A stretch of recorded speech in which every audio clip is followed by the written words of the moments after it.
19th, 2023 Education Operations Committee meeting to order. I am seeking a motion to approve the minutes of November 27th, 2023. Make the motion to approve as presented. Second. Any questions? All in favor? Aye. Opposed? Motion carries. Thank you. With that, I will go to recognize speakers and students who wish to make public comments. And we have no one signed up, so we'll move on to our next agenda item. Next agenda item is recent change in district plans related to restructuring, and district administration and Red Granite governance members are seeking options to develop the Red Granite Charter School space. In addition to the Hugh, Texas campus, the executive director of Monk Botanical Gardens expressed interest in allowing the charter school to lease land on the MBG site. The vision of Red Granite Charter School is consistent with the mission of Monk Botanical Gardens. Administration, Monk Gardens staff, and Red Granite governance members will describe the two options to host the RGCS and are seeking board direction on the preferred site. And with all of that, I turn it over to you.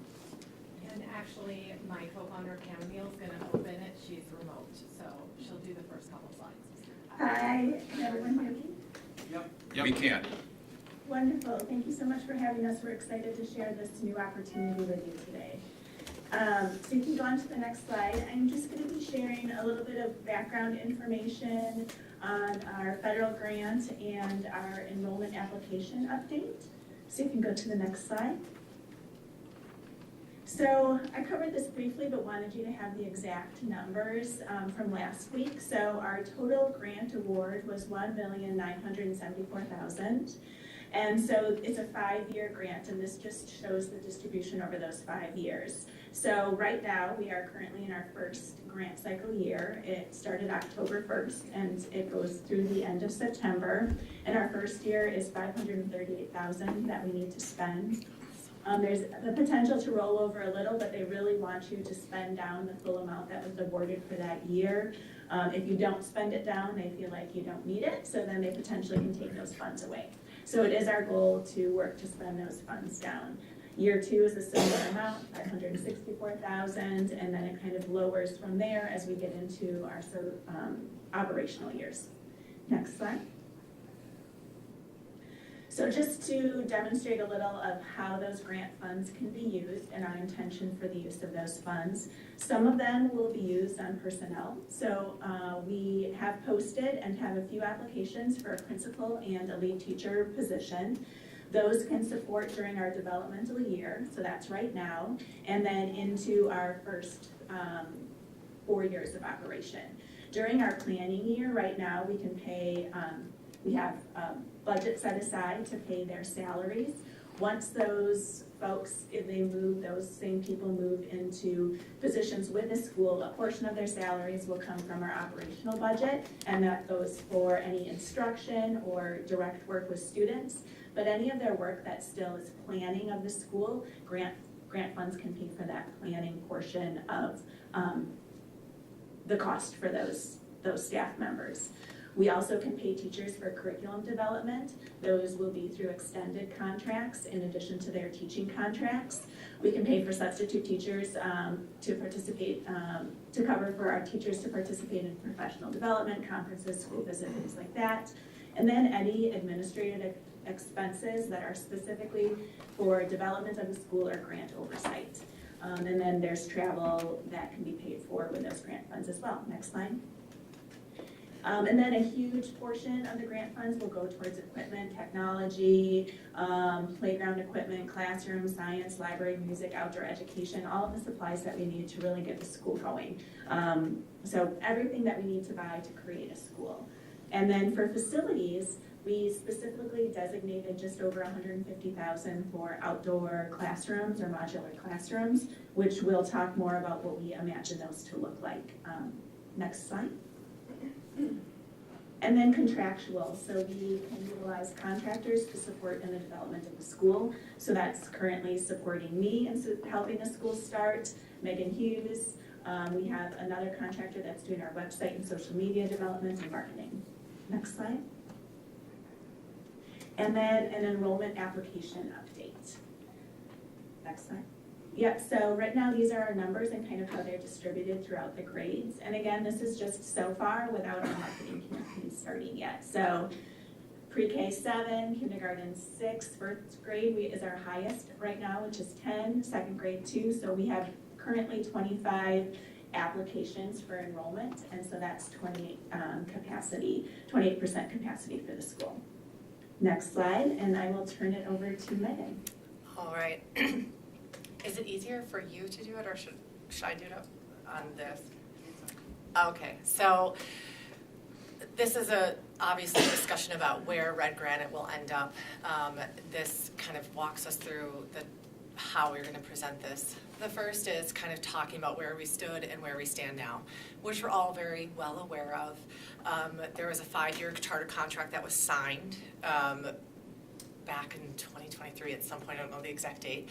And then the restructuring plan was passed by the school board, and then after that, the school board voted in favor of us being placed at Hewitt, Texas for the fall of 2024, with plans to move into that building when restructuring began district-wide in the fall of 2025. And then very recently, where we stand now is the 5-year contract still in place.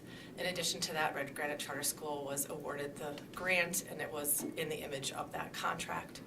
And at the same time, the restructuring plans were reversed by the school board. And as a result, we have no clear place to reside inside the district. So why Monk Gardens? The cost of the district will be similar, whether it's Monk Gardens or Hewitt, Texas. We feel that residing in Monk Gardens creates a long-term solution for the school. It also gives the school board time and space to understand how they want to develop their future direction without any pressure from us to need to open up more classrooms and more grades.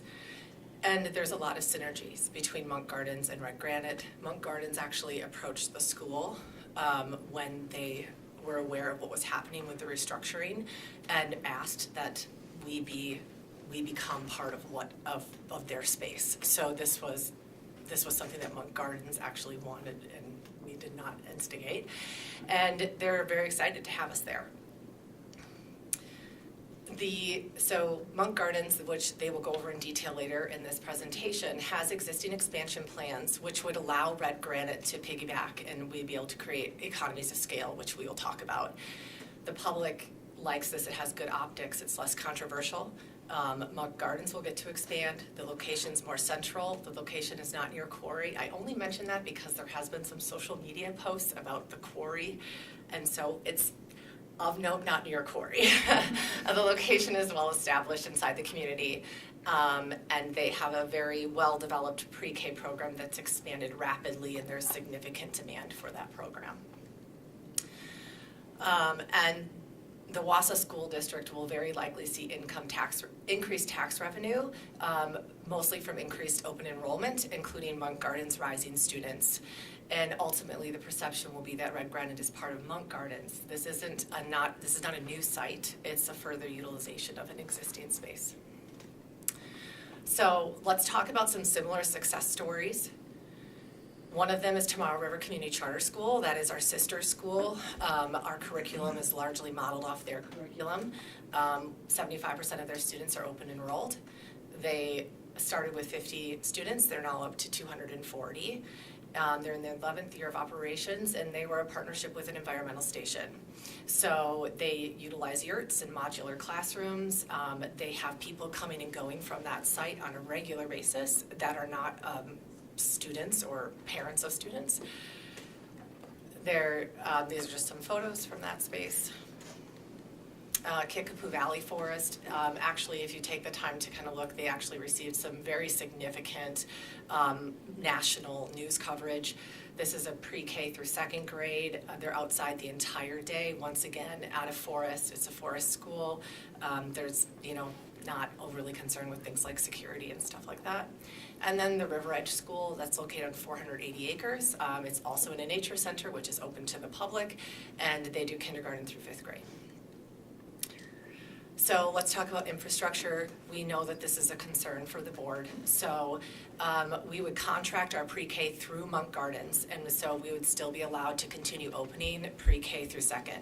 Part of why this is important is our grant dollars and grant funding are contingent on us opening certain grades at certain times. And so if we don't open those grades, we'll sacrifice funding.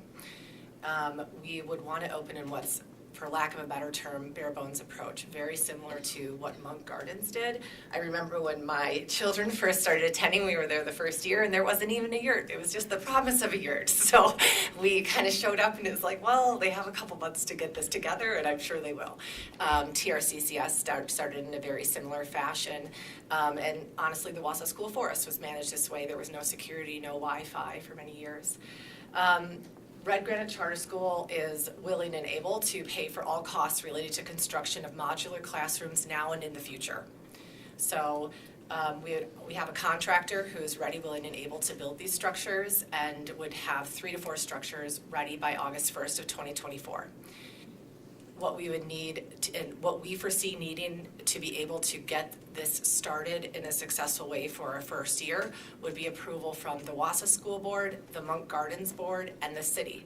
And Monk Gardens has already, told us that they'll support us when we approach the city to get the permits. We don't need access to internet or plumbing during our first year. There's 3 restrooms that are in place at Monk Gardens already. They're connected to the city water and sewer. They're ADA compliant, and they're single stall and safe and secure. If for some reason it became clear that there was further need for bathroom spaces, we have already looked into this, and we would be able to invest or rent a restroom structure of some kind. Internet needs are going to be very low for our school, especially in the first year. There is a very specific and intentional de-emphasis on technology as part of the pedagogy. And so our students aren't going to be utilizing laptops and Chromebooks. What we would need is a hotspot in order to actually meet the requirements for attendance and teacher needs. It wouldn't really be for children. Or sometimes I know that Monk Gardens, uses a hotspot or a phone to help identify plants and animals when they're out doing hikes.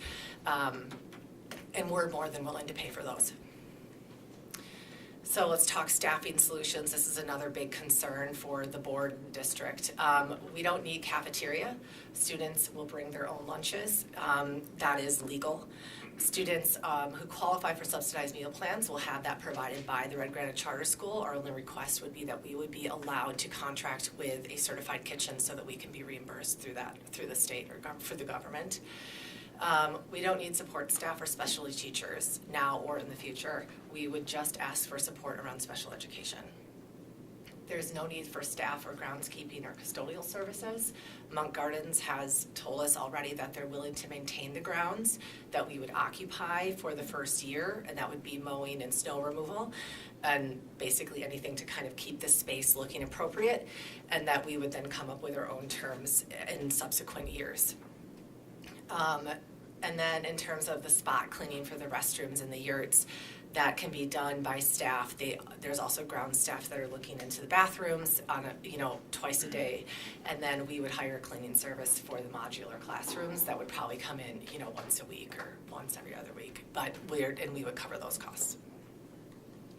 Let's talk about security, because I think that's another concern.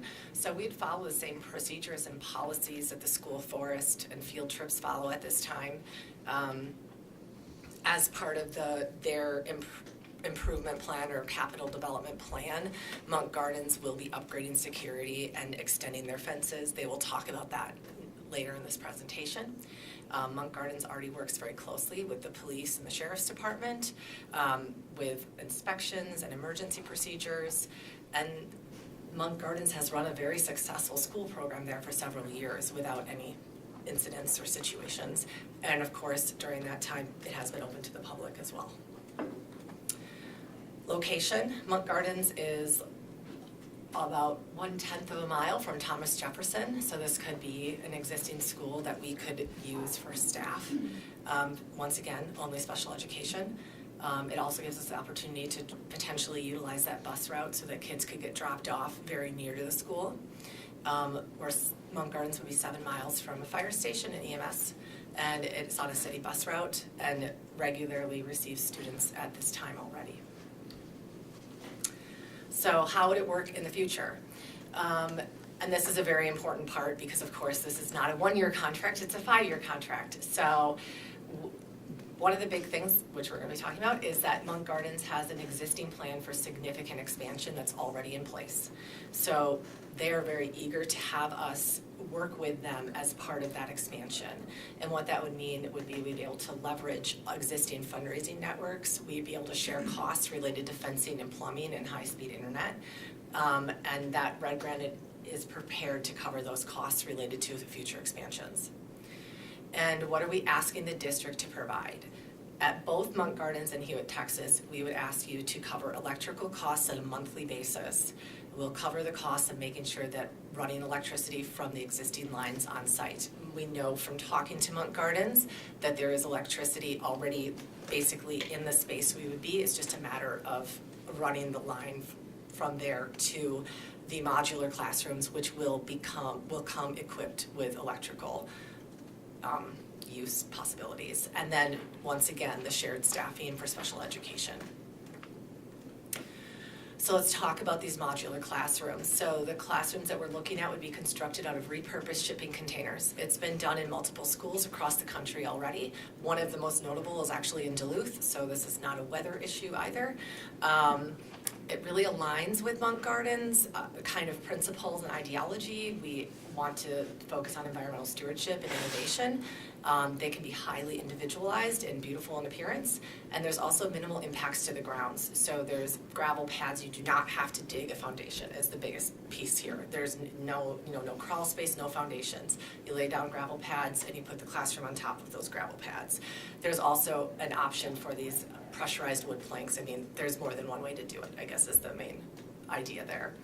So this is a quote that we have from the contractor I mentioned, who I'm in regular contact with. He works out of Crandon. We would probably buy shipping containers. Well, depending on how things kind of worked out, we would buy them in bulk. We would house the shipping containers at a large yard in Crandon. We would do that because bulk buying allows us to get a discounted price on the containers. This quote includes electricity, it includes 13 windows, it includes insulation. Basically what you would do is you would weld out the long side of the container, put them together using like a bolting system, and then you would throw up drywall around the inside, insulate that with spray foam insulation, and in the ceiling you would do the same, install a drop ceiling with insulation. And then of course they can be individualized very easily based on the classroom and the needs. We would ideally do an administrative building as well with the same design. The one thing that's actually really nice about this is that in terms of the federal grant funds, one of the key pieces of how we spend the money is it has to be something that if the school were to move, we could pick up and move it with us. These modular classrooms do not require any type of semi to move. So you buy a specific trailer that hauls the shipping containers and all you need is like a 1-ton truck to pull them. And so moving them and then the way that the contractor would put them together, you can very easily separate them out once you need to. So we'll have 3 combined to make a roughly 900 square foot classroom. We can break those apart as needed to move them. If it were to come to that, that's not really our intention, but it needs to be part of the plan. And once again, the quote comes in just under $60,000. So these are some examples of what shipping containers look like. You can look it up online, you'll come up with a million different contractors that are willing to do it in a million different designs, utilized all over the world. Some of them are in Africa, some are in India.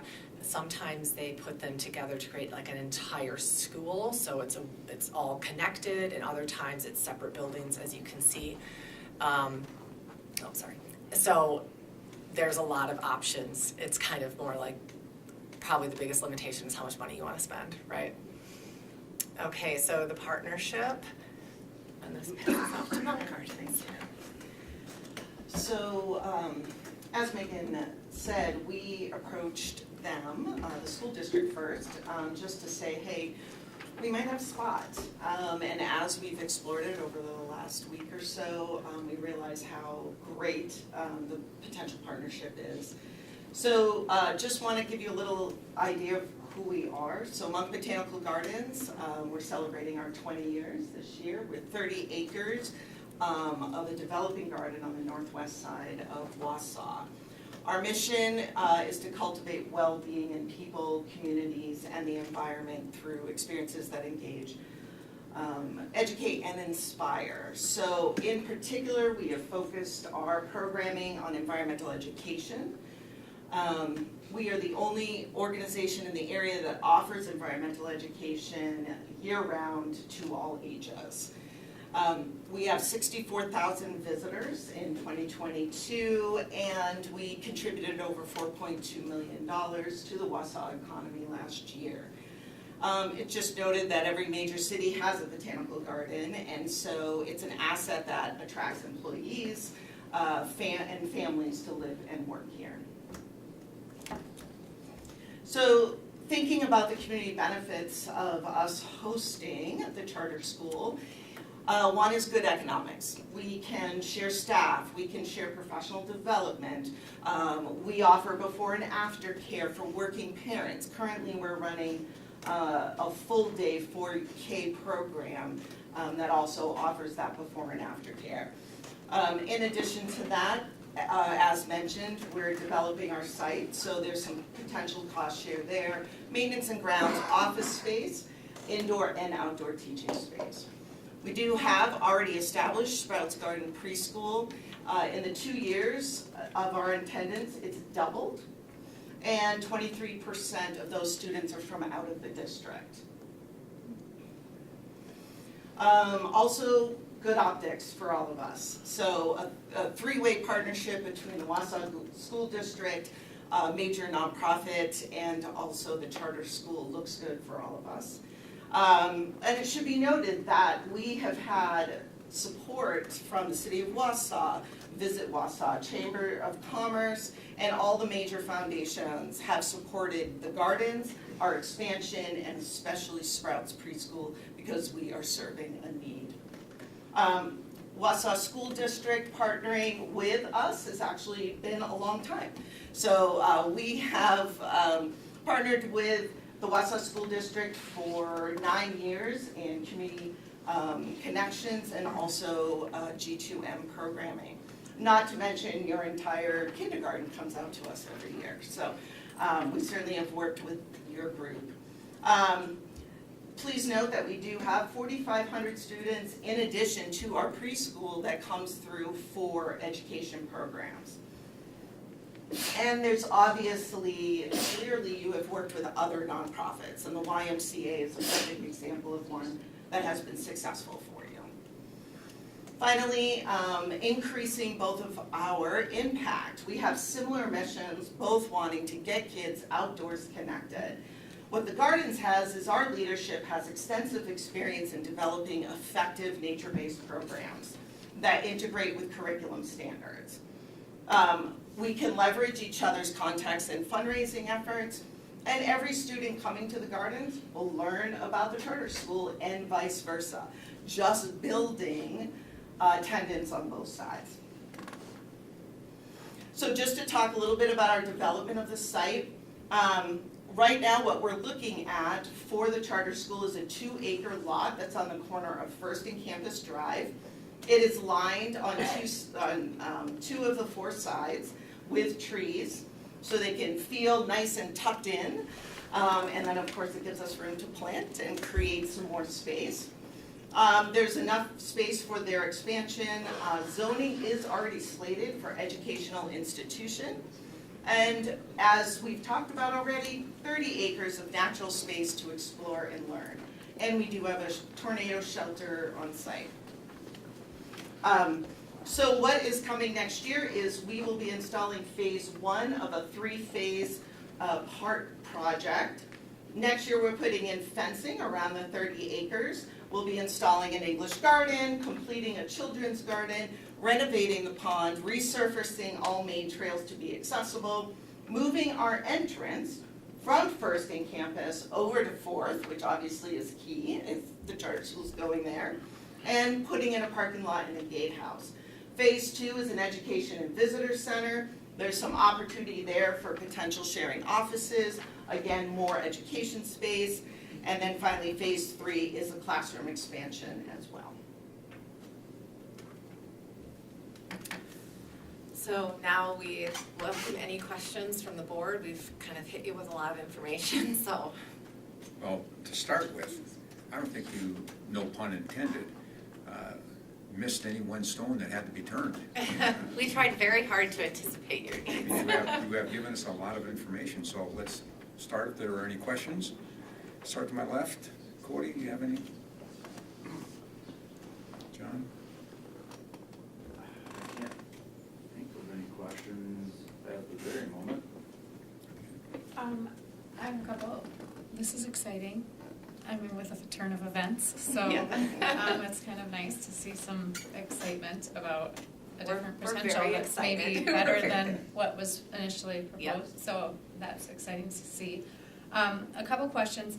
The development of the Monk Gardens site that you were just kind of talking about, that was intended and sort of planned prior to this conversation, I would imagine. Correct. So the phase 1, you said that's already been raised and that's moving forward in 2024. Correct. Phase 2 and phase 3, you kind of have in parentheses cost share opportunity because it might be shared spaces, educationally office, otherwise. What does that look like from an expense to the district standpoint, or is that part of the grant funding that's already So- available? Really good question. So I don't, Chamomile can chime in, we're not assuming that this will be grant funded, it would be fundraised. So as I mentioned in one of the slides back in the slideshow, we're prepared to raise the funds needed, and we're not planning on asking the district for funding for those things. Great, then only other question I had was, what is the responsibility of busing for the district, for students that are school district students? I mean, I know obviously if they're outside of the district, they are responsible for getting there. Is that district busing? So, and Josh can kind of correct me if I'm wrong, but we often don't bus to charter schools, at least to start, because of course these children can come from anywhere in the district. Right. What we tend to do, similar to other programs, is if a child can get onto an existing route, we let them do that. And I think, Josh, is that about it for now? Yeah. So we wouldn't add additional transportation costs or responsibilities. And that was a little different, I think, because when it was Hewitt, Texas, it's like, it's already part of the route, obviously. And that's why we mentioned the fact that Thomas Jefferson's so close, because that gets them less than 1/10 of a mile from Monk Gardens. And we're hoping that most people can get the rest of the way, or, there's city buses, like they said, that drops off. I also anticipate that many of our students will have parents who are just going to drive them. Great, I mean, I'm really excited about this option, so thanks for sharing. Lance? Tell me what happens when we've got 200 plus students there, which is a good problem that I think that we'll have. Does this site afford that opportunity to happen? Because I really think that's what's going to happen. So we're already serving 4,500 students a year in our programs and events. So, and we have only developed about 10 of those 30 acres.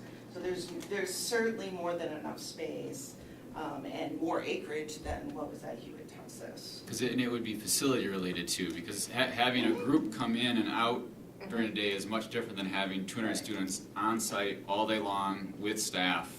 So the expansion Yeah. includes that, So- so that little section's 2 acres that they Yeah. can expand and build their buildings And I on. think I think maybe one of the important distinctions that we tried to make is like in the first year, we can be bare bones because we're not looking at 200 students, we're looking at 4 grades. And if we contract pre-K with them, like they've already got that covered, right? So we would contract to meet what we said we would do in the grants and what we said to the community, that they'll cover pre-K. And then in the expansion in 2024, certainly we will need to have more restrooms and we will need to have more buildings and electricity and, but it gives us a year to do all of that. And I still think that what Red Granite will look like in the end is not gonna be the same as a school that's part of a traditional district. But obviously, we've thought about the fact that the capacity is gonna expand. We're not gonna be able to use 3 bathrooms will no longer be sufficient when we open to the 6th grade. And may not be sufficient in the first year, but we know that our contractor would build us a restroom or that we can find one. And then work on the plumbing and these bigger issues associated with fencing and those kinds of things. But what it gives us is a year to do that, to fundraise with Monk Gardens, and we know they're already putting a lot of those facilities in. And that's where a lot of those synergies and economies of scale come from. And then the other question I have is regarding security. Not so much the fencing. I mean, our playgrounds most of them aren't fenced, especially our more rural schools. It's more of the visitors in and out, because of course we're very strict on who can come in and out of school property during school day while students are present. If my child is at a school during the day, I know that there isn't anyone in that building around my child that isn't authorized to be there, and any non-staff that come through have like background checks and things that happen before they're even allowed to even go in the building. So what happens during a regular school day if the garden is open to visitors? So who controls who's allowed to go onto the property with the students? What controls So the 2 that? acres would be they wouldn't have access, the public wouldn't have access to.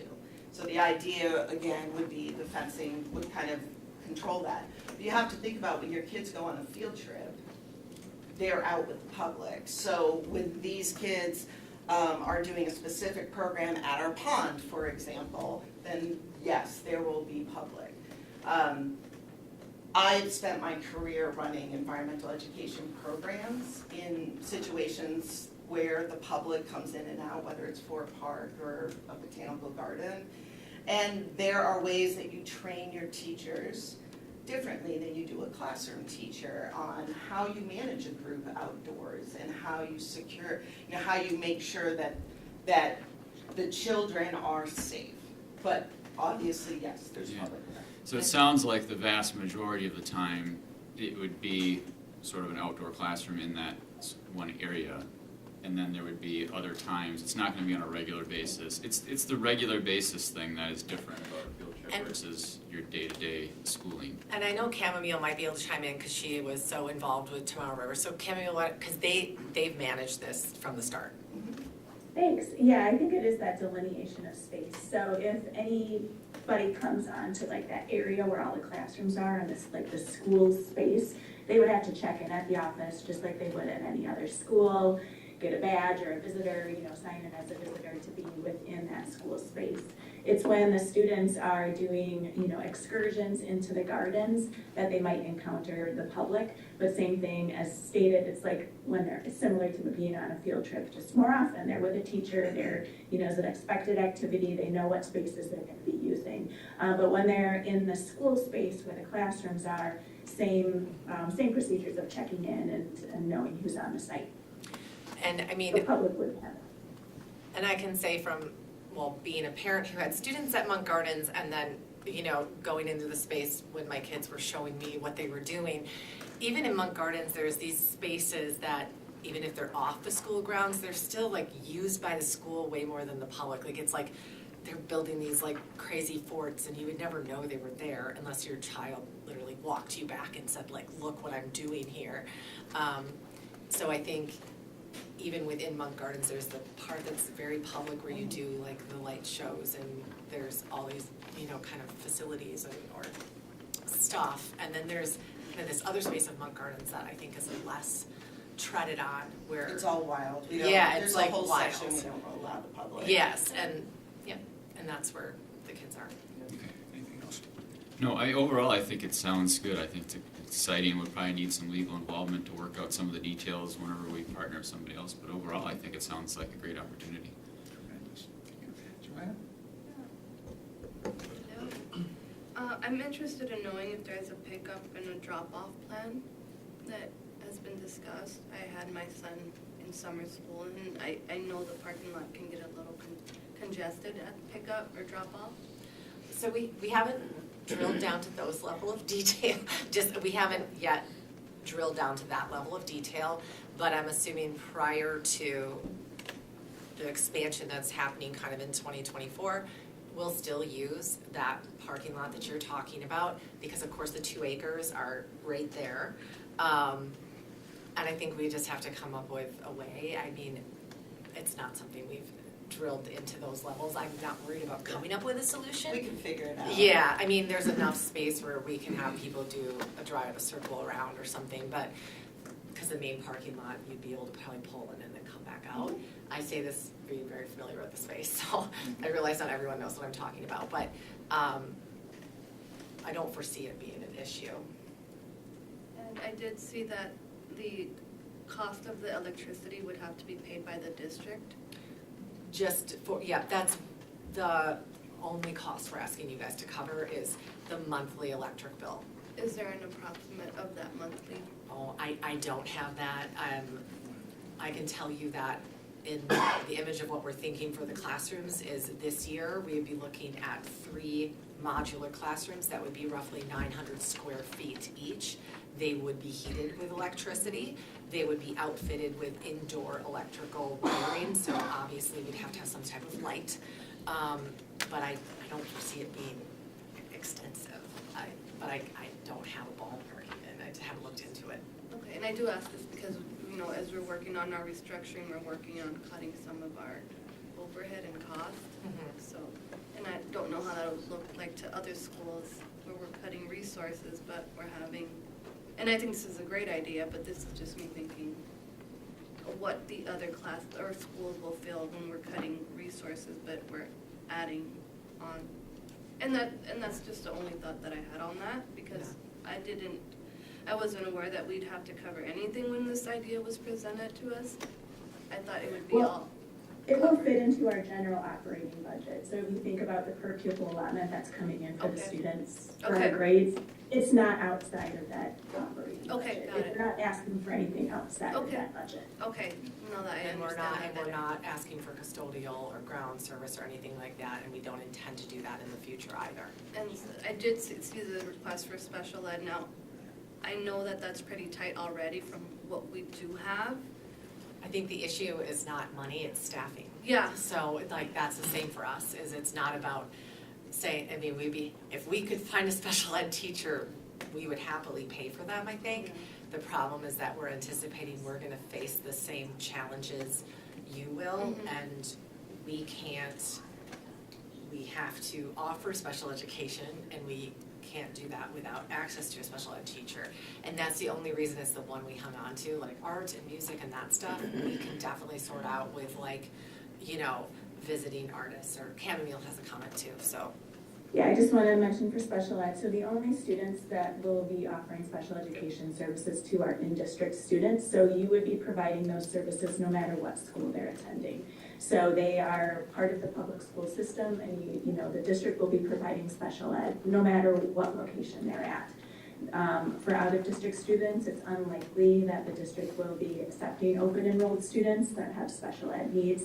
That's a determination that will take place in January. So that cost is no greater than it would be for those students no matter where they're housed. So this isn't an increase in cost to the district. Okay, got it. Thanks for that explanation. Thanks, Kim, I'm so glad you're here. Yeah, thank you. Do you want to add something? I was just going to add one more thing, just around costs to the district, just so the board's aware, everybody's aware. In our contract, we kind of spelled out that the expenses would be similar to every other school in our district, right? We will, we'll be paying for, staffing and those things, because this will be our school and our students and our staff, so that is outlined in our contract. Mhm. The only other question I had was the modular classrooms that were the shipping containers. Is that something that's gonna be covered in the grants or through Yeah. fundraising? So yes, so essentially, we have been able to we've had to refinagle our budget a little bit, but we've been able to get $150,000 set aside, which roughly covers this year. We will fundraise the rest, so if you think they're about $60,000 apiece, that does not include transportation, it does not include the gravel beds. But talking to the contractor, he thought all the gravel bed work would be about $75,000.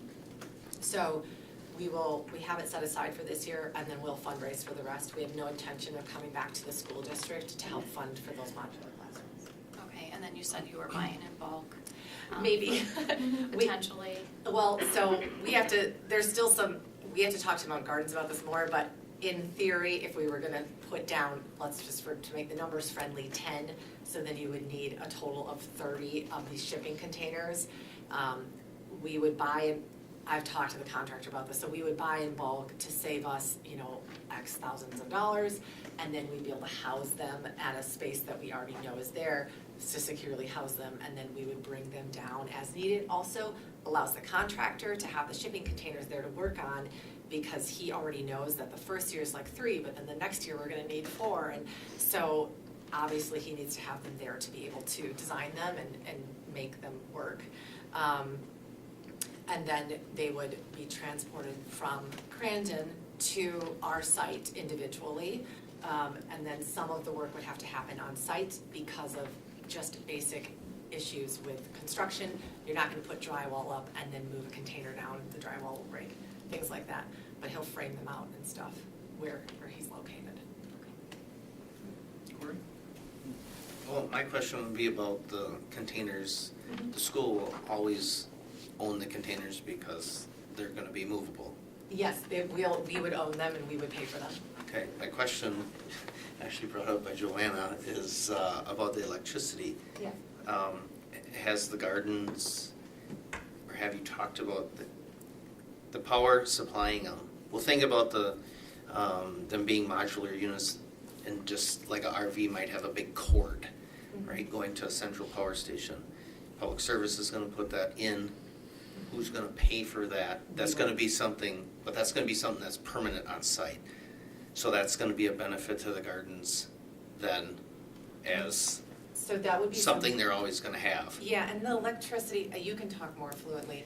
The electric is already there. It's just a matter of like bringing it out of the ground. I don't know enough about it, but it's like the line's right there on that 2-acre slot. Patrick can talk to it better than both of Yeah, us. I was like, I don't know how to talk about it. I'm Patrick Murphy, I'm the facility and grounds.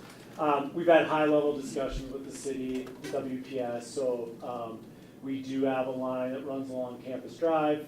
It's above ground currently. Our line runs through this 2-acre lot. We did just upgrade and double the size of our panels this past year. Whether that can feed this currently, I do not know, just because of the time, how quickly things have moved. It's been about a week. So the power, it's not like we're gonna have to trench in an entire new line at this point, but those are things that would have to be still sorted out. But part of this discussion too, we are going to be doing, maybe not in this exact area, but with the capital campaign, 2024, there will be trenching, boring of utilities going on regardless. And I think that's, Project. That's where there's possible where- cost share, but yeah. we need to figure all that out. yeah, Okay, that's. well, I'm asking because that will be a site improvement. So where the modules are movable, so I'm asking specifically about who's paying for that? So that Since was- it's gonna, be an improvement to the site. Super. So at least we have to be aware of that if the district's picking up any of that. You're not, so Okay. it's like I said, we present you a lot of stuff, it's embedded in the PowerPoint, but Red Granite, we're asking you only to cover the monthly costs of the electricity. We will cover whatever costs are associated with getting the electricity to the buildings. As we just talked about, like, we don't know exactly what that looks like. We just know that there are electrical lines that are very close to those 2 acres. And we're gonna Well, work to make out- it very transparent for the district and the public, would be best if there was a separate underground or overhead permanent site with its own meter that would feed all the buildings. Then there'd be you no can, like, know question. your bill, yeah. Yes. That's what we'll do in year 2. This is kind of, again, like the bare bones year 1. How do we make sure we have enough electricity for those 3 buildings? But as the school expands, yes, definitely it will have its own panel. We'll know exactly how much our site is using for electricity. And you gotta remember, the first year, we're talking 3 modular classrooms, so it's not like we're laying down 14 classrooms. And, you know, we will build more as we expand the school, per the charter contracting grant, which. And part of our expansion will include solar power as well, so that may be an opportunity, so. We just haven't had a chance to like dig down into those Yeah. level of details. Okay, otherwise, seems like a positive move, so. Is, I'm gonna finish up real quickly with just a comment. You know, having started a couple of charter schools, I understand what you're going through in that whole process of 5 years and having this all taken care of. We gotta be on a plan, and I appreciate the fact that you've already looked into that. You've given us a lot of information. I think we can pretty much move on with this by, I'm seeking a motion to recommend to the full board the approval of support from the board for Red Granite Charter School to reside at Monk Botanical Gardens. So moved. Second. Any further questions? If not, all in favor? Aye. Aye. Opposed? Motion carries. Thank you very much. Yeah, Thank you so much guys. for your Thanks time. for finding Thank another Thank you. solution. Yeah, well, And it's a closer area. yeah, we're really Yeah, excited. It's exciting. kind of like Karen was saying, sometimes it all works out for the Yes, best. it does. Thank you for your time. Thank you. Thank you. Next agenda item, number 5, Ms. Cartledge will present the open enrollment space determinations for 2024 and 2025. Along with Caleb. Good evening. This is the report that we bring to you each year where we just talk about open enrollment space and what we have available for us. So from a general ed perspective, pretty easy. Each of our buildings are open, that we would accept students from other districts to come into our district for open enrollment. The only point of clarification that might be a little bit different this year is with our Red Granite Charter School. Just based on timing, what will happen for students who are interested in Red Granite, they will apply for their lottery system. If a student is chosen to be in the Red Granite, they would then fill out open enrollment paperwork to enter into the district, which we would review at that point. So from the general ed perspective, pretty straightforward and pretty easy. Okay, and then in relation to special education, we are in the same position that we were in last year. So at this time, we do not have any seats available in any of our special education services and programs. We're currently contracted out right now for occupational therapy and speech and language pathology and school psychology services. And we also have a few openings within the district, both our support staff and teaching staff that we're working on. Any questions, any follow-ups? I'm seeking a motion to recommend to the full board the approval of regular and special education non-resident spaces available under open enrollment for the 2024-2025 school year as presented. So moved. Second. All in favor? Aye. Opposed? Motion carries. Thank you very much. I am seeking a motion to adjourn. So moved. All in favor? Aye. Opposed? Motion carries. Thank you. Now, I'm going to just keep on moving right along. I'm calling Monday, December 18th, special meeting to order. And I'm going to start off with agenda item number 2, which is Mr. Badou and Ms. Foster will present an update on the Girls Storm Hockey Co-op agreement, which has to be done at this time in order to copacetic. Hi. Good evening, everyone. The button.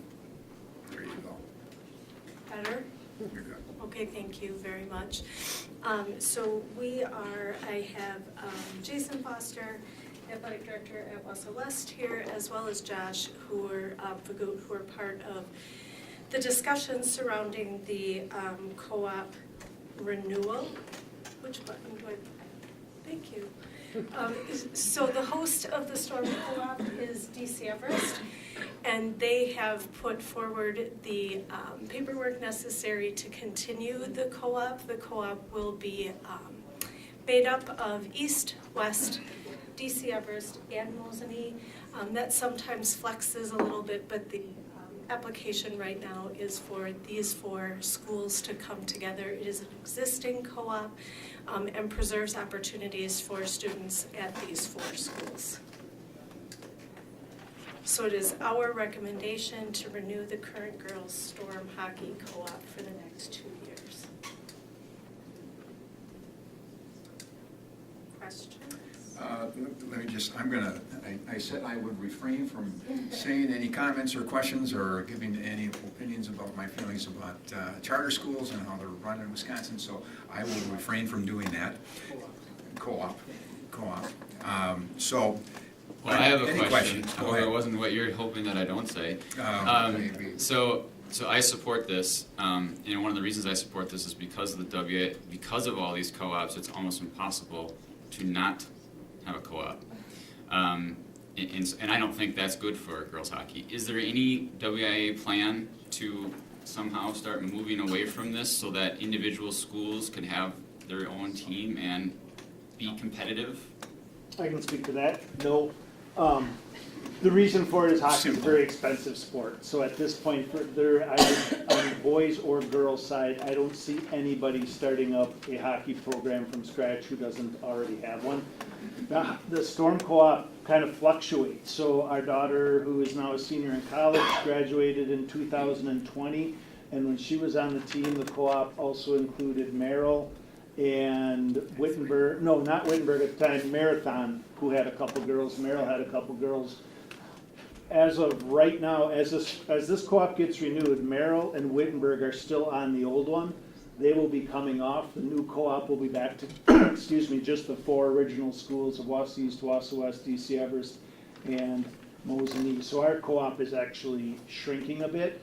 But to think we would ever get to a point, I would say right now, today, we're probably as close as we've ever been to, if you took the axe out and swung it right now and split it in 2 and said Wausau East and Wausau West is gonna have a team and Everest and Mosinee is gonna have a team, we're as close as we've ever been. Because I think Wausau has, the 2 Wausau schools have 16, West has 15, East has 1, and then the other 2 have 17 between them.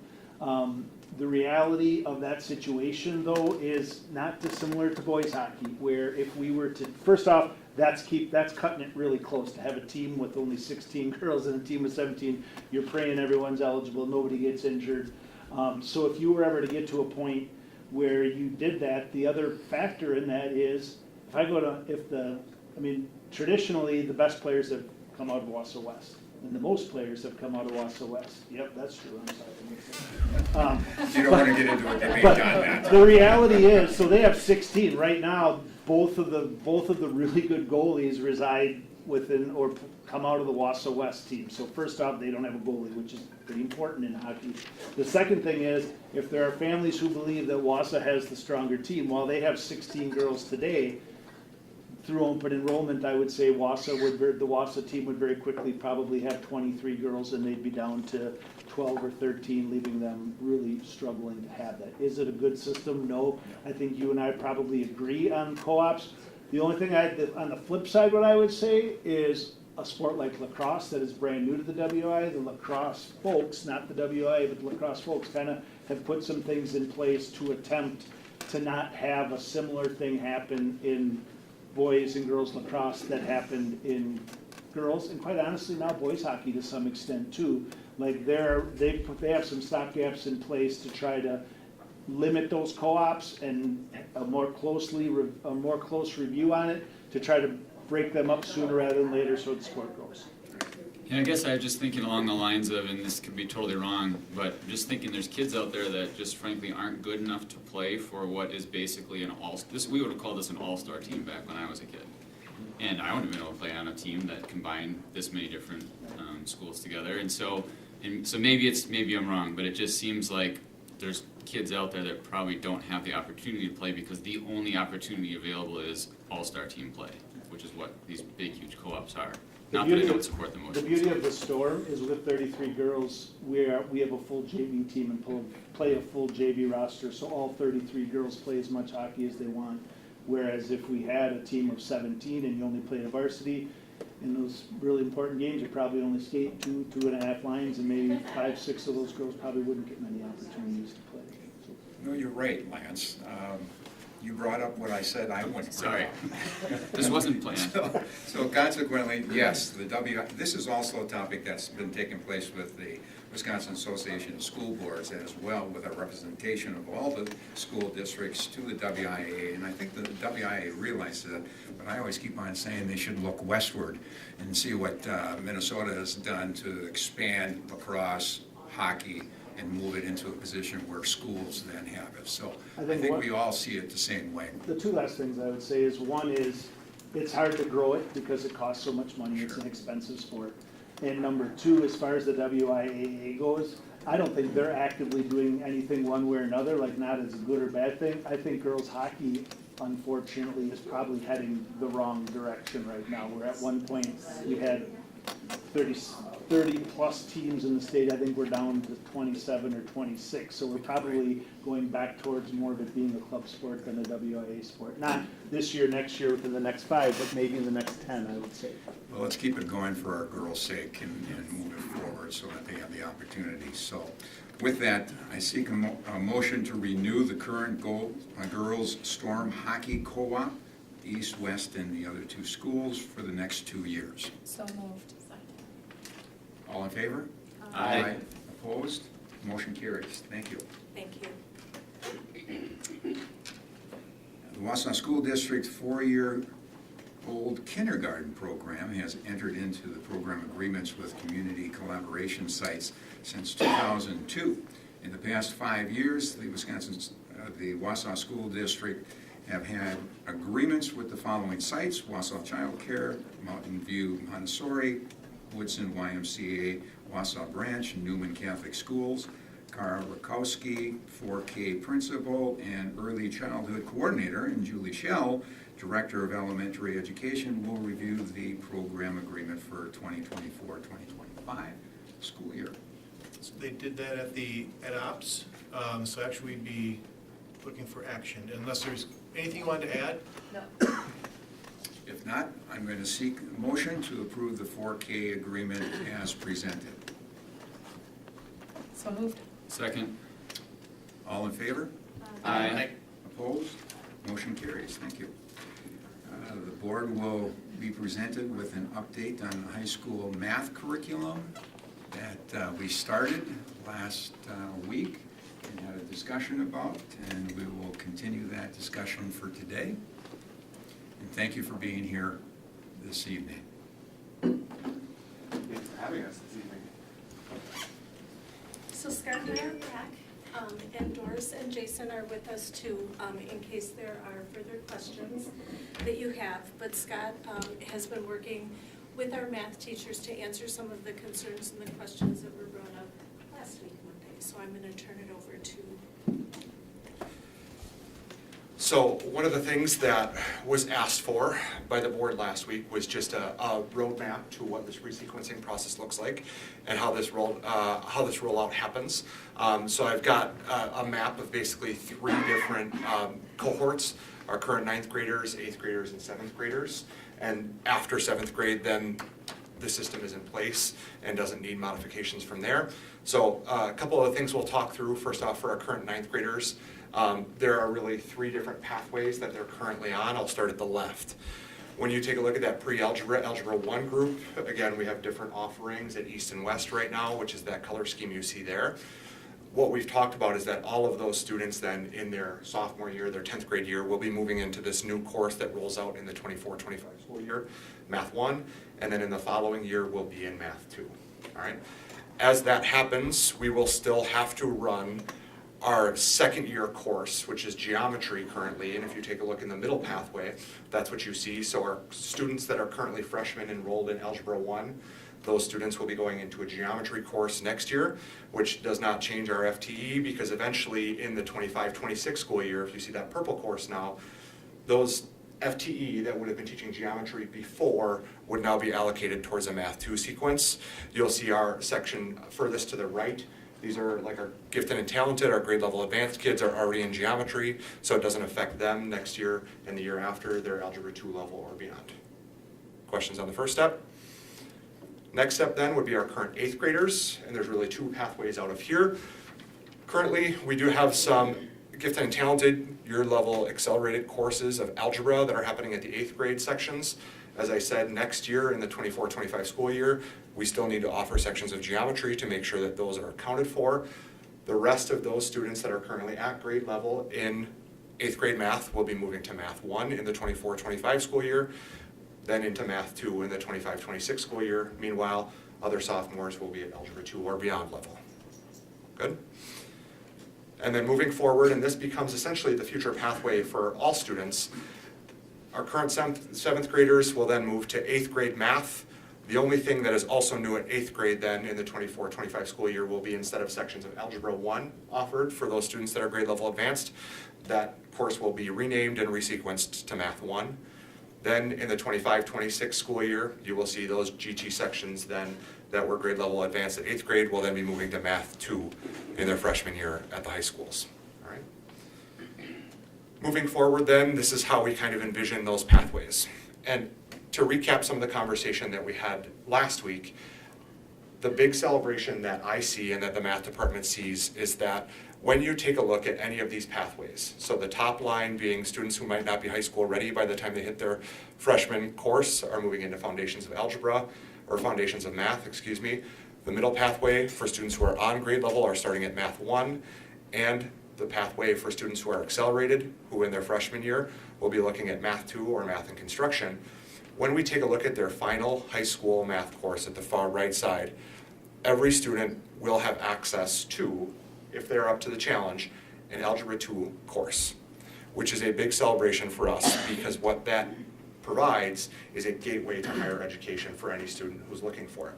You will also notice in that upper right corner that there are other options for students that might be going into different fields. So for example, intermediate algebra is a 4th year course that might not be as rigorous as Algebra 2, but will still allow students who may be going to a tech program and will need to continue their math a 4th year to maintain that practice. A couple other points to review. Some mock-ups of what some potential course descriptions might look like.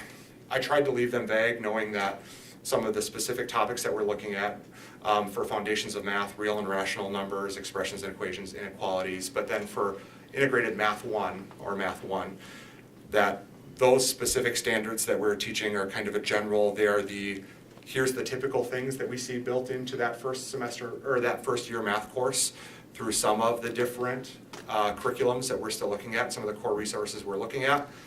And then on the next slide, we also have kind of an outline of what Math 2 might look like that brings in some of those typical second year courses that we see in some of the sequences for some of these potential resources. I'm just going to make a comment here. I appreciate what you have done in the fact that I asked for a flow chart because that's what I'm used to. And you put the flow chart out there and it's easy to see how it is going to be implemented. The other thing is I was able to speak with a couple of my friends from CISA 9 and talk to them about the area and what they're trying to do, but I also found out through the conversation that all the CISAs are trying to implement this throughout the state of Wisconsin. And with Karen's comment about the description, Also talked with a couple of university people to find out what they expect, and this is what admissions do. They look at the title and then they look at the description, and you have that explained there. So I just wanted to, if you have made some conversations and talk, I'd like to hear that as well. I know I've talked to several people I know personally, and I was really happy to find out what they're trying to do to run the state of Wisconsin now. It sounds like we're all in the same boat, that we're trying to move students, find where they're at, and move them forward from that point, and be able to, if they're going to be able to accelerate, as I said last week, I like acceleration, and I don't want to hold any student back that can be accelerated. The flow chart explains all of that, so thank you very much, department heads, working with you and moving forward. So questions from the board? I just, thank you. I really like that flow chart too. I had the opportunity to have some more conversations as well with current district math staff and retired district math staff as well, which was really helpful to just kind of get some additional information. My only additional question, I feel much more comfortable about all of it, just with the questions that were asked last time and even this presentation as well.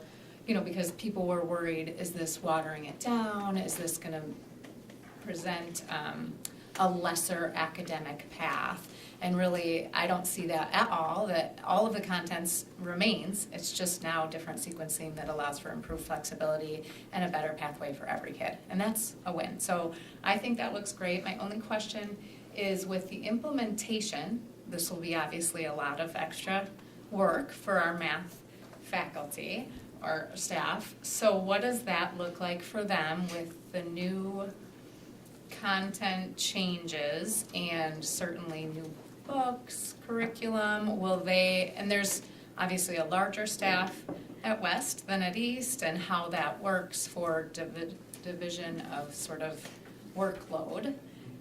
Is that in like a plan in place for how that rolls out? Absolutely. So what I started to do today, knowing that we were having this conversation tonight, and I know like we talk about a core resource that's going to help kind of resequence those two courses, I started to put together a rubric today that we're going to have a small group of our high school department leaders sit down, take a look at some of these core resources, use a rubric to review and vet 3 of these different resources, and then make that decision within the next 3 to 4 months. Then from there, we really start to do some high-impact professional development with these folks to make sure that these people that are going to be teaching our year 1 course next year are ready to go and feel like they're supported throughout the end of the year and into summer. I think the other benefit that we also have, and I've mentioned this to some of our teams as we met, is with potential calendar that we're looking at for next year, and an addition of professional development days, more professional development days throughout the year. That gives more opportunity for our East and West staff, who are both teaching Math 1, to make sure that they have touch points throughout the year on a more consistent basis as well. Okay, great, that's great, thank you. Other questions? Does the new sequence for the upper grades, is that gonna change or affect, or are you gonna have the conversations of, for 4, 5, 6, 7? Does that change any of the math for the younger students? It does not, no. So the way that the Wisconsin State Standards outline math instruction, K-8 is very clear-cut as terms of here are the standards that are taught in each of these grade levels. Once you get to high school, they're reorganized in the way that they're sorted by domains necessarily, not by grade levels, which allow districts to choose whether they're going to take an integrated approach or algebra geometry approach. That's the reason why, as we talked about last week, districts, even though this has been out there, are sometimes slow to shift, because we talk about how much does it cost, what's the stress that's placed on staff to actually do this. In some of the articles and some of the research that was passed on, those were some of the reservations that when districts have taken a look at it before have voiced are some of the primary concerns. I think in conversations with our department leaders and with the departments themselves, that while those reservations may be there, we have an opportunity to really push in a right direction where we know that our team is on board and is ready to make this move because we believe it's going to be good for kids. And that's fantastic. And last week I said, I felt personally 30 years ago probably would have benefited myself even. So you guys had me sold last week. I'm just wondering, because of because of this, and we are. Acceleration process happens, but also how there are smaller win groups that take place where there. No, I don't have anything else. The questions I had last week were answered, and in the week since then, the discussions I've had have just reinforced it. So, I'm thank you for allowing us to have another week, just so we could think about it and hear. But everything I heard was positive, so I think it's a good idea. Good. With that, I'm seeking a motion to move or to implement the proposed high school math curriculum at the start of the 2024 school year. Second. Okay. Any follow-up questions? If not, all in favor? Aye. Opposed? Motion carries. Thank you very much for your work. Thank you. As the referendum funded, this is agenda item number 5, as the referendum funded facility improvements continue to develop, construction and budget updates will routinely be presented. Wausau West, John Muir, Hawthorne Hills, and district-wide will be reviewed at this point in time. So, Mr. Vergood, if you want to take us to the first steps. Thank you. So we have Nick Anderson and Russ Schumacher from Nexus joining us tonight to help talk through this. So I will turn it over to Nick. Thank you. I know we've all met before. Appreciate you having me here again. It's been a little while since we talked last.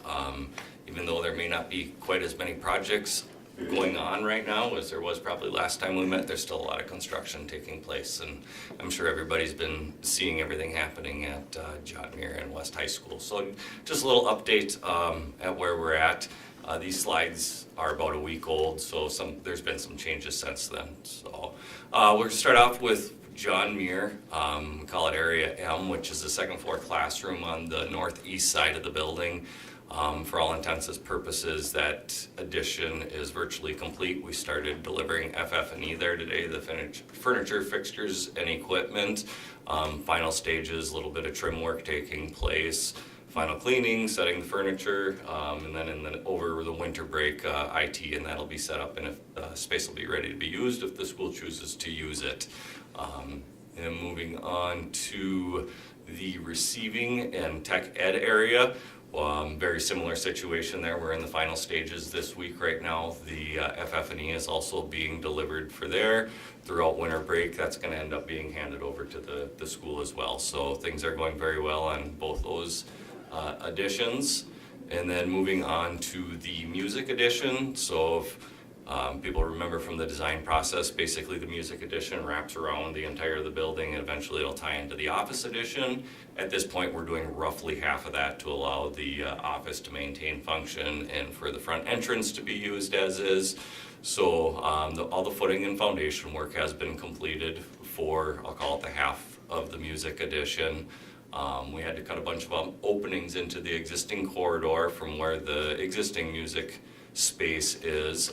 Those have been created. We needed to do that in order to be able to install the new wall that goes across there, because it's a firewall, so it's a little bit more than just build one wall right next to the other. So there's actually spaces from the existing building into the new space right now. All the underground utilities have been installed, so as the masonry continues to go up and the steel and the roof deck is installed, we'll be able to install the concrete floor from there. And then roughly 15% of the load-bearing CMU is complete. That was as of last week, so there's been some work done on that. The main focus those last couple of weeks has been the other two additions that I was previously talking about. That's the update for John Muir. Eventually, we're going to start working our way around the rest of the building. So roughly halfway out of the ground with the additions that are going to be taking place, and about 40% done with the remodel inside the existing space as we sit now. I'm sorry, a few items for the John Muir, a couple other milestones. The boiler room has been completed. Originally we got roughly half of the boiler room up and going, so we were able to heat the pool right away in August. The other parts and pieces have since shown up, and the entire building is being heated with the new boiler room now. Site work, so on the north side of the building where the classroom and the receiving addition are. All of the concrete sidewalks and curb and gutter has been installed. Underground utilities are complete. If anybody was noticing, there are some, look like big giant culverts as you were driving by there. It's actually an underground retention system, so instead of having retention ponds on the property, it's a way to do it underneath the earth, so you're not having wetlands exposed on your school property. And then the base course of asphalt, generally when asphalt is installed, you do it in 2 layers. You do base course, which is a little bit of a heavier aggregate, not quite as smooth, and then you do a finish course or a wear course on top of that. We did install the base course so it could be used this winter. Chose not to install the final course, and it was always planned this way because there's a lot of construction going on there yet, so we didn't want to risk ruining the final product until the majority of the heavy work is done in the area. Moving on to West High School, a lot taking place over there as well.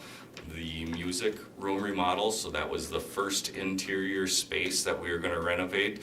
Fortunately, working with the school staff, we were allowed to work on this portion of the building during the school year, so we got started in mid-September. If anybody had been in that space before, that used to be a 4-tiered system in the choir and the music rooms. You can see in the picture on there, now there is basically 2 different floor levels. So a lot of sand was brought in and then concrete poured on top of there to make it not only more ADA friendly, but also then it was created a lot more usable space for the way that they're teaching in those classrooms now. So the slabs have all been poured. That was a big undertaking. The completed MEP rough-in, so once again mechanical, electrical, and plumbing, so all the either in the wall work or above the ceiling work. There was a little bit underground work, that's all taken place. The new masonry systems and sheetrock walls have all been installed. This, I would say, we're probably at 95% of the painting complete as we sit here today.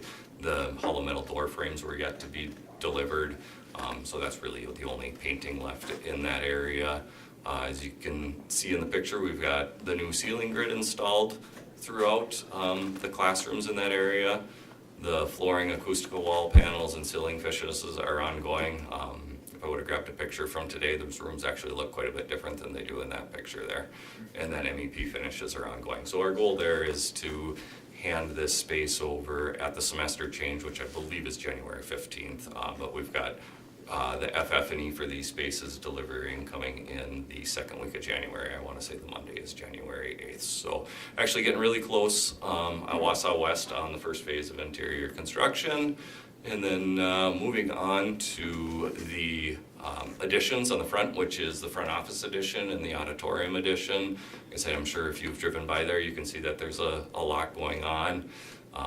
Created temporary barricades and check-in points. If you've gone into the school, they now have the main entrance over in the commons field house area there.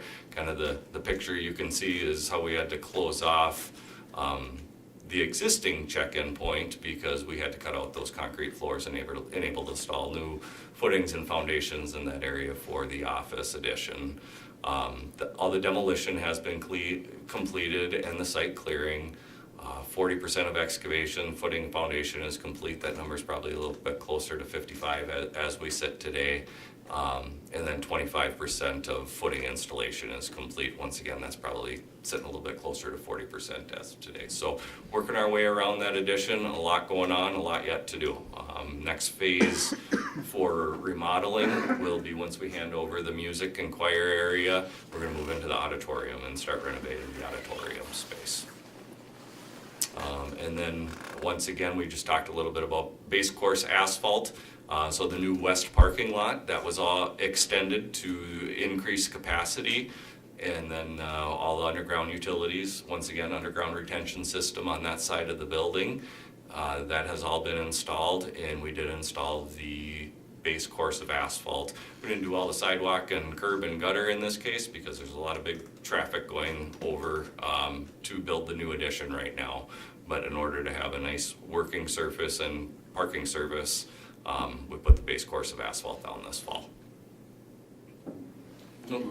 Back one, I apologize. Yeah, one update we wanted to provide is, I believe a school board meeting or two ago, we're trying to be forward thinking, and obviously there was some plans as you were looking through restructuring for the high schools of adding a possible second and third floor to west.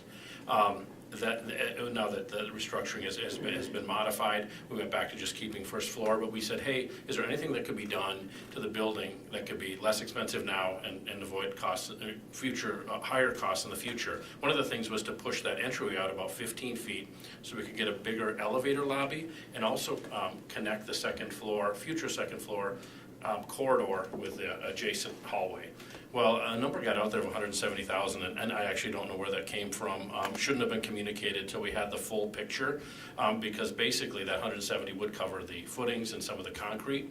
But as we got our structural engineers involved, the connection to the adjacent roofing, as well as the extensive roofing that's put on this second floor to accommodate the future second and third floors, the cost is substantially higher.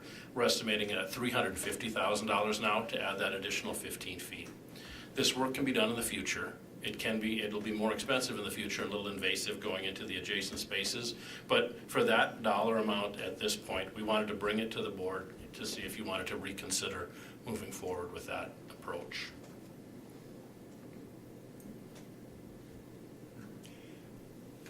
So Say if that we're- again. Yeah, so if we're not going to add the second and third floors, and right now we have no plans to merge, we had talked earlier about adding the footings or the structure needed to add an elevator.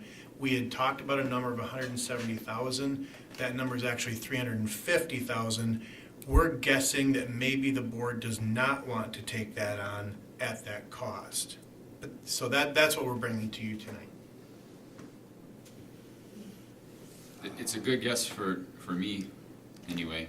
I think that until we have a plan that consolidates elementary schools, we don't have any leftover funds. So while it may be nice to spend $365,000 now to maybe save money in the future, we don't know if that spending's ever even going to happen. There may never be a second and third floor on there, and so as that cost gets higher and higher to future-proof something that might never happen, it pushes me now to think that we shouldn't do it.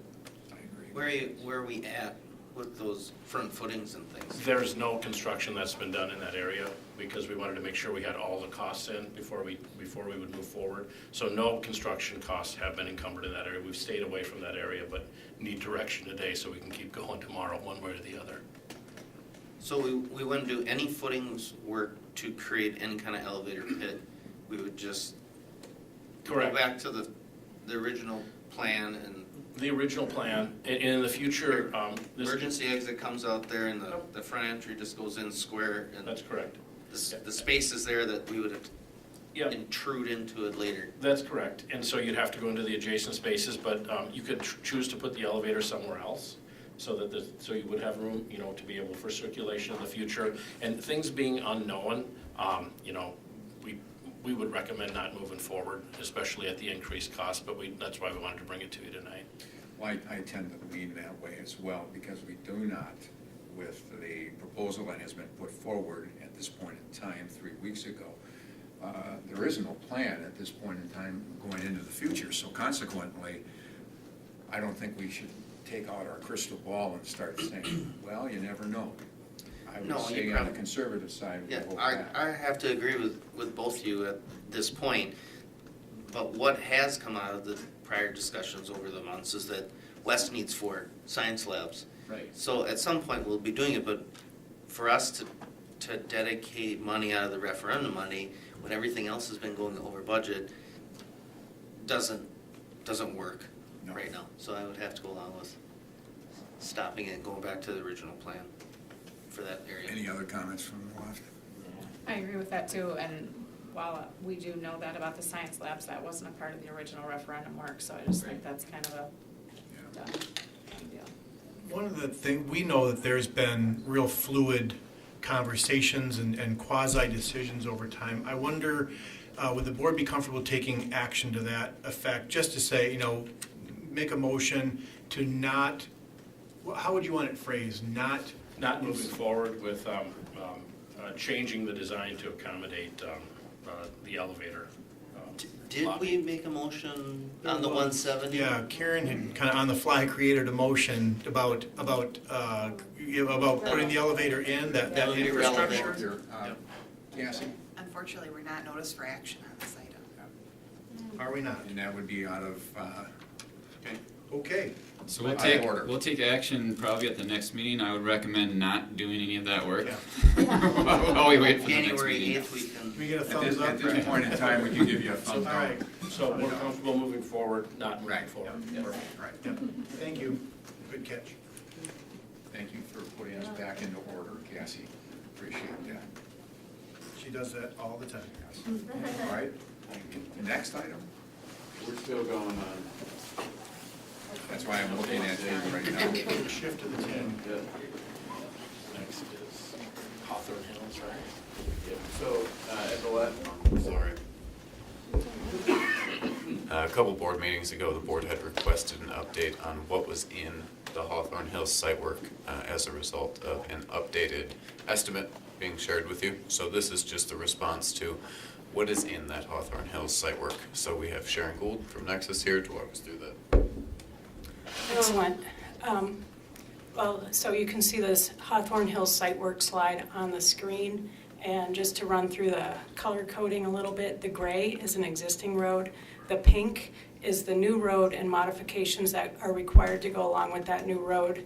The blue is the building, and the green is an extended parking lot. Just to touch through, the road is part of the base referendum scope. The extended parking lot is also part of the referendum scope, but what was removed during design was a pickup and drop off because the school is using pickup and drop off with the buses with a different function. So and we also had some concrete work, sidewalks, curb and gutter repairs, things like that. So as you might be well aware, the budget has changed significantly higher than what was carried in the referendum scope. And some of the factors that affected that is when you look at the pink road, we worked with the city to get it, to meet all the needs to have that road work. And you can see that there's an extension along Kickbush on the south side of the project that's significantly longer than what was expected. It's required to tie into the road. You can see some of the, there's like parking lot access to a city park just to the south, so that needed to be adjusted. So that whole slice along that bottom side of the slide is extended road work. The other half of the road changes too, is we did put curb and gutter and sidewalk along the whole length of the road. If you look at the drawing, it's towards the east side that did require the road bed to be a little bit wider, did expand the earthwork needed to get that road in. So that also contributed to the cost increase of that total scope of work. And other things that we needed to do to accommodate is the underground stormwater retention. Nick actually mentioned earlier that there's other places we do that. That was not anticipated here, but just based on where the road and the city lot lines and everything worked, there is 2 sections of stormwater retention that's going under the road. And then the final piece is there is some wetlands that was discovered during design that we had to mitigate. And that also has a cost impact to the total project. So just giving you all a quick update on why that package is so different than what you anticipated. Sorry, Sharon, I want to make sure people understand the stormwater and the wetland and the city request, the sidewalk and gutter and the extension, those were all, were those all requested by the city? Yes. And those are all add-ons? They were all add-ons. We did meet with the city early on, and none of those items were brought up. And also, the actual soils underneath the road, which you really don't know what they are until you do soil borings, and they drill 25 feet deep in multiple locations, found to be pretty rough to actually build on. So that contributed to our estimate going up, frankly, $1 million, for that road that wraps around, so. We're building it, okay, first question, is this whole road on school property? Yes. Yes.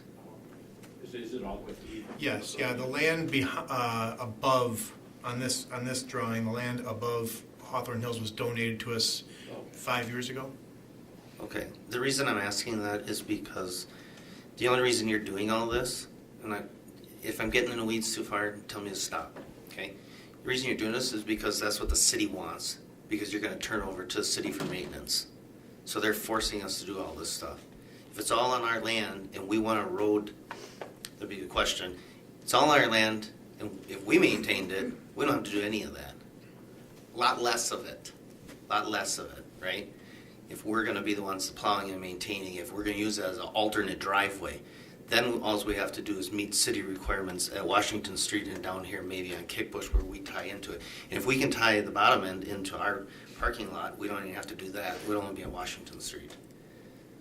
You mean as far as not doing the whole upper wraparound, but doing some of the? Well, you could do the whole wraparound, but I don't have to put all the curb and gutter in and the sidewalk necessarily, So because it's our driveway. just so I understand, what you're asking is instead of doing the road design to the city's requirements and turning it over to the city when the work is complete, keeping it within the school district and not having it turn over to the city, the school district would maintain it.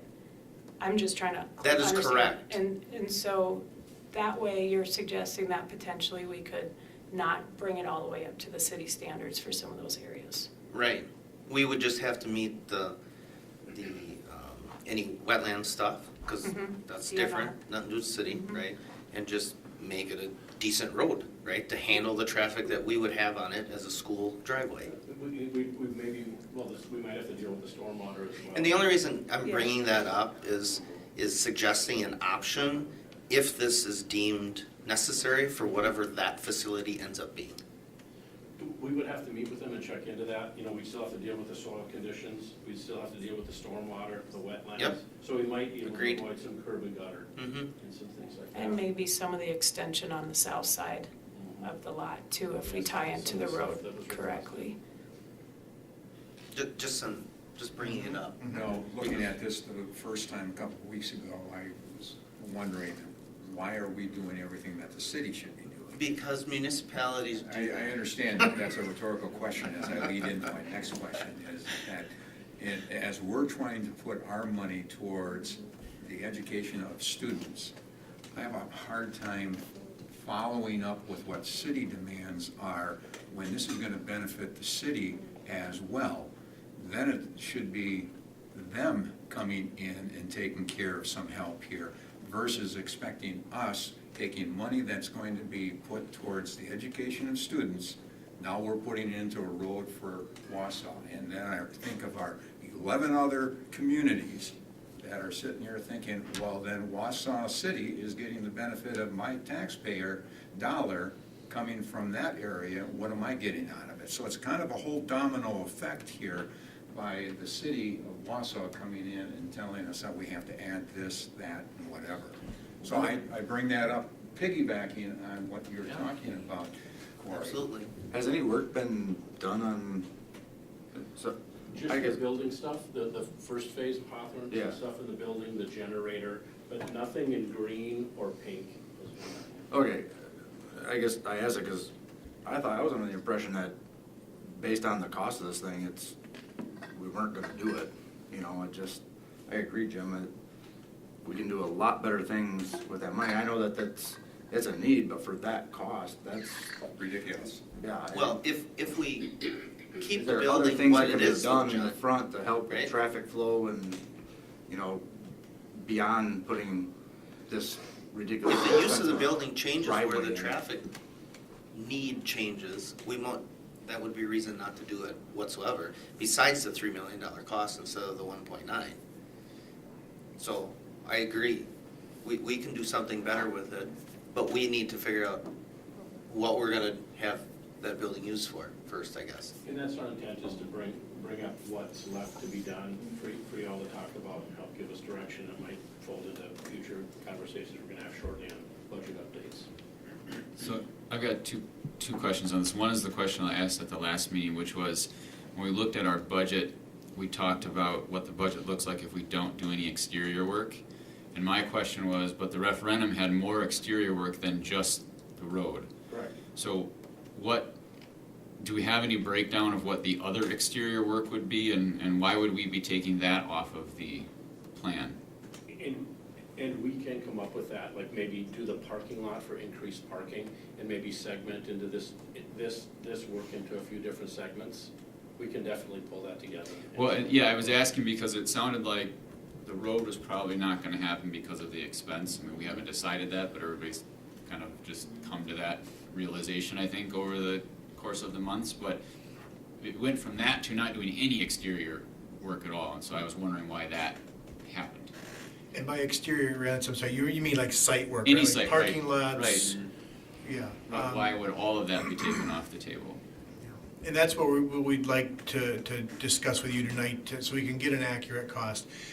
That green area, that was the parking lot area, and frankly, I can't recall the reason that was added in, but could we do the parking lot and not do the road? Absolutely. Yes? Okay. And we don't have a cost for that though tonight, Not correct? tonight, but, you know, I don't wanna give, I wanna make sure we have time to delineate that, but it is kind of the tail wagging the dog, so it's a percentage of that, obviously. The major cost is the road, but I can split it out into the concrete repairs, the parking lot, and then the road, and we'll get that split out for you. And then, thank you, and then my second question is, the reason this road was thought of in the first place is because it is kind of a problem there with traffic, because it just sort of ends. Is there anything else that could be done differently that we say, okay, this isn't as good as having that road, but there's maybe something else we could do that would be closer in cost to what the original referendum scope was? Whether it's a turnaround or something, I don't know, this is so far out of my expertise, I don't know what that would be, but I mean, maybe we have to realize, okay, we can't get the great thing we thought, but is there something else that would at least help? Yep. That We'll look at costs that. $500,000 instead of $3.5 million or something, I mean, something? Keith, maybe you can work with them, approach the landowner to the south. Maybe, The south is a park? well, at that end, right, at the east end, Oh, but there is a field, you're further yeah, west. a little more west, right, I know until exactly. 13th, Yeah. I think that is. You know, maybe, We'll take a just look. outside the box, We'll right, take a look guys? at what we can do, not only to Yeah. increase the parking lot for the increased parking, but also turn around without going all the way up and around. And I don't mean to say that I think that we definitely have to do all the exterior, all the site work, I just wanted to know why we were taking that off. So if there's a reason to not do it, then then tell us that. Right. We'll come back with that more Okay. delineated. Good. And I think this is the first time we've fully shared all of this information with you, just to make sure that you see what's all part of that scope. Before we either move on or don't move on. So, Correct. Perfect. Greatly appreciated by doing that. Thank you.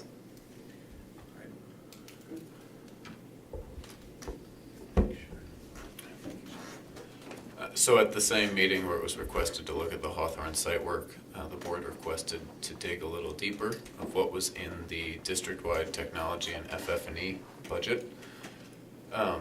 So it's that $8.6 million line item you see on the top of the budget breakdown when we look at it every month. And I broke it down for you. The first three lines are what's in there. So we have $212,000 for a owner discretionary fund, covering whatever we need to within the referendum. $3.8 million to improve classroom technology, displays, access points, devices, and everything that supports that. And then about $4.5 million for replacing 30% of existing furniture within the district. And I think it's important to be clear on this. It is 30% of the classroom furniture in classrooms that don't get any new furniture from the referendum. So in total, that's $8.6 million allocated to date. To date, the only thing we've spent out of there is about $438,000 for BenQ boards within classrooms. And then the bottom part is just remaining budgets. You can see there's about $8.2 million left in there. Any questions on all of that? I don't have a question, but more of a comment as we get towards the end of referendum planning. You know, I think I'm gonna have to rely a lot on you to tell us, or tell me at least, that this change to the remodeling of the school is more or less important to learning than that furniture is. Because some of that might be so horrible that that's just a dire need, and some of it might just be kinda nice. And having this room would actually be way more important. So, we're not gonna go in and start inspecting all the furniture in every room. We need you to be telling us that along the way.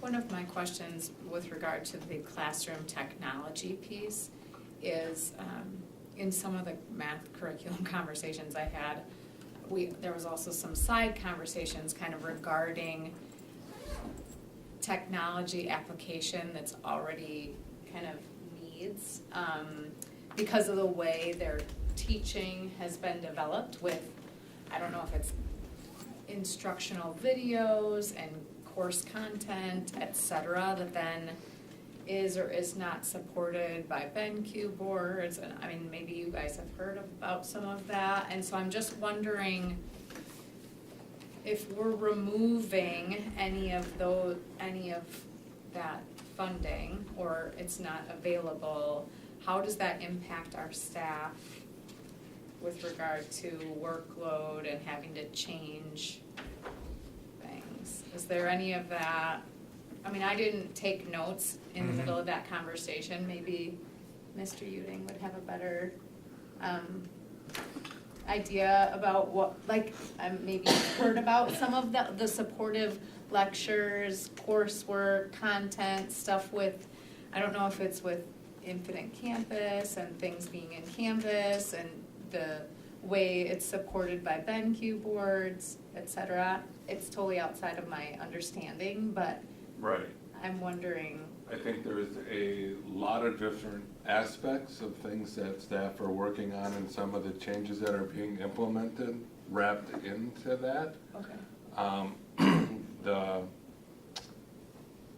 The current, to my knowledge, the current curriculums function on the BenQ boards. There's not a conflict with that.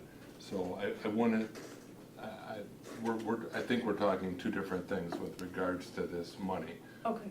The vast majority of that money would go to classroom-based technologies, labs, things like that in the secondary schools. Okay. Okay. And plus with that, John, it's a continued turnover of IT. It's a continual update with IT, and I'm talking about the tools in the classroom that teachers are going to be utilizing. That's just something they need in order, and it's not a want, but it's a need so that they can instruct at the best way possible so that our students understand what's going on, where it all implements and comes together with the devices that our students have too. Right, we're looking at about a 5-year replacement schedule for instructional devices and then 5 to 7 years depending on end of life and vendors for access point switches and things like that. But yes, there's a planned Windows device replacement coming up that money would be allocated for. It's the hardware update, software update, integration update, the interactive monitors versus the interactive whiteboards. Yep. And which are more intuitive, which makes it easier for our teachers to implement that than having to do some of the older stuff that we were doing. So it's an update. Yeah, it's just that from some of the feedback I was getting is every time we change, the new system doesn't support all of the work that's maybe been established, so then it needs to kind of be redone. Well, I don't want for to the be, new- I don't want to be crude, I don't want to be crude question. about it, but the Yeah. bottom line is change is change. Yeah, yeah. And change has to happen when you move from one integrated software and hardware in order to move forward. So just as long as it's needed, I think that this is the biggest point, as long as it's needed as we move forward. Because we're looking at what we can do to narrow back so we can place money where it belongs instead of just the wants. Okay, anything else? So Sharon will come back up here. So if there's nothing else on the FF&E and technology, we wanted to provide an updated timeline to the board for all the remaining projects. So Nexus put this together with existing and then updated timelines. So Sharon Gould's up here to help us talk through that. Hello again. So I'm just going to run through the Gantt chart. Let me know if you have any questions or comments. I'm pretty sure you're all familiar with these charts, so I'm not going to define how it's set up. But what we looked at is the original referendum Gantt chart with the schedule and where we are today. And then when I'm done, we can talk about questions on why not some things have changed. So if you look at Hawthorne Hills on the top row, you can see the original scope, the work's been completed, and then we did break out the site work. We're being more clear in the name of that. So it's road and the parking, so there's more to it.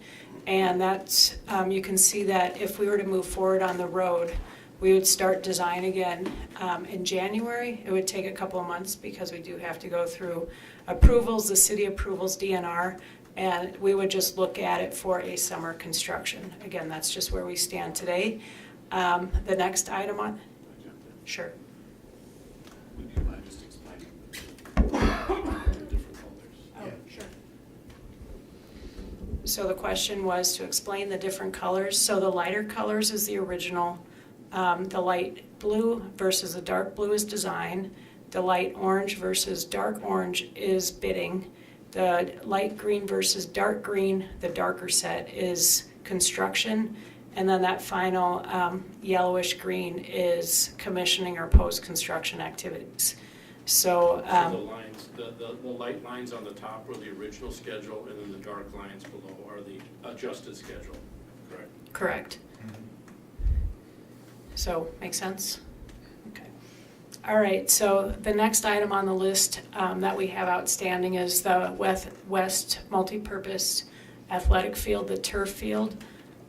So that was originally shown as part of the other package, but for several different reasons, we held off on designing that, looking for feedback, one on the type of field, the location, things like that. And if we got that feedback pretty quickly, we still could get that into design starting this winter for summer construction. Again, we'd need to know the location of that field as soon as possible. And then, that one's probably the biggest risk on slipping into a future year, just because we have to go through the whole design cycle and the lead times of turf and the impact of the usage of the field in the fall. So by, we would need to know where it goes, in the next week, to be honest with you, in order to get the turf on order. And one of the reasons we did held off is as you were looking at that possible indoor athletic complex, as well as some of the restructuring, what fields go where. That's why that was put there.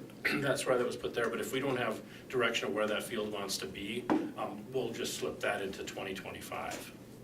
So I want it pushed off.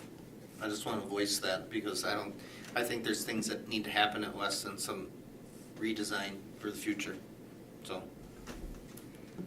And to build on what Corey and Russ were saying, is it was held off to be able to make thoughtful decisions on where that field needs to go and what it wants to be. So the next item is Horace Mann. So we did update the schedule to add Montessori back into Horace Mann. We'd get started in design in January. That would run out for the next 5 to 6 months. We'd bid it early summer, and then we'd start with fall construction, pushing hard for a fall of 2025 opening according to Montessori's schedule.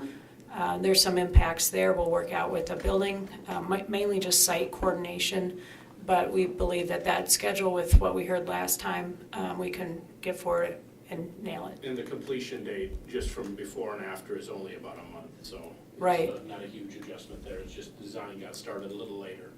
Right. And the rest of Horace Mann is already completed, so we would just add on, and it would go out as one bid package and not separate, just streamlining cost, benefit, those types of things. So the next item is East High School. There's a little bit of delay in design there due to just some of the changes with the scope. Right now we're just getting started with putting EEA and waive potentially their secure front entry and some office work in there. So we'll get that one back on schedule to bid out in the winter and, for summer construction moving forward. Completion date is unaffected though. The Correct. Construction completion date is unaffected. Yep. So the next grouping is, we are working on GD Jones, Jefferson, and Marshall right now. We do have a 50% update that's coming in after that. You can see that design slipped a little bit. Again, a lot of that was coordination, making sure that we're focusing on the correct schools. But again, that didn't affect the construction cycle moving forward. And if you're curious on why the split was there originally in construction, that was just to do some interior prep work to be able to receive the full construction schedule, maybe if there is asbestos or something in the building. But we don't believe that we need to do any work in there during spring break. The next item is grant. So if we're going back to the referendum scope of work, to be able to get grant, actually let me take a step back. For John Marshall, the reason why there's a second grouping in the following summer is generators still have a really long lead time. About a year, so that would be the generator work over at Marshall. So back to grant, to get it done for next summer, summer of 2025, we would get started in design. It's an addition and a few other things that go into that school. We would get started in maybe mid-summer to go through the design phase. There's a little bit of flexibility there, but there's also, I believe, a generator on that package, so we have to have enough time to get the generator set, go out for an equipment package so it could go in summer of 2025. I have a question on the timing for some of these elementary schools. How long are we allowed to wait from a referendum legality standpoint? Like how long can we put? And the reason I ask the elephant in the room, I'll be the bad guy and point out, the grant one is $2+ million to a school that we can constantly look at closing. John Marshall isn't very expensive in the grand scheme of things, but it's over $500,000 to a 100-year-old school that we've identified probably $10 million of upgrades that need to be done to it. I know we can't wait forever, but how long can we wait for some of these schools that could still be in the discussion of consolidation? So the restrictions, correct me if I'm wrong, Mr. Bigu, but the restrictions on referendum spending are when you borrow the money. We've borrowed the money. We should be able to hold that with enough time for the board to make some decisions about elementary schools. The cost, of course, is the inflationary costs. But if the board needed, I'll just throw out a number, a year, right, to make a plan and do some changes, we could, in terms of the referendum financing, that would be allowable.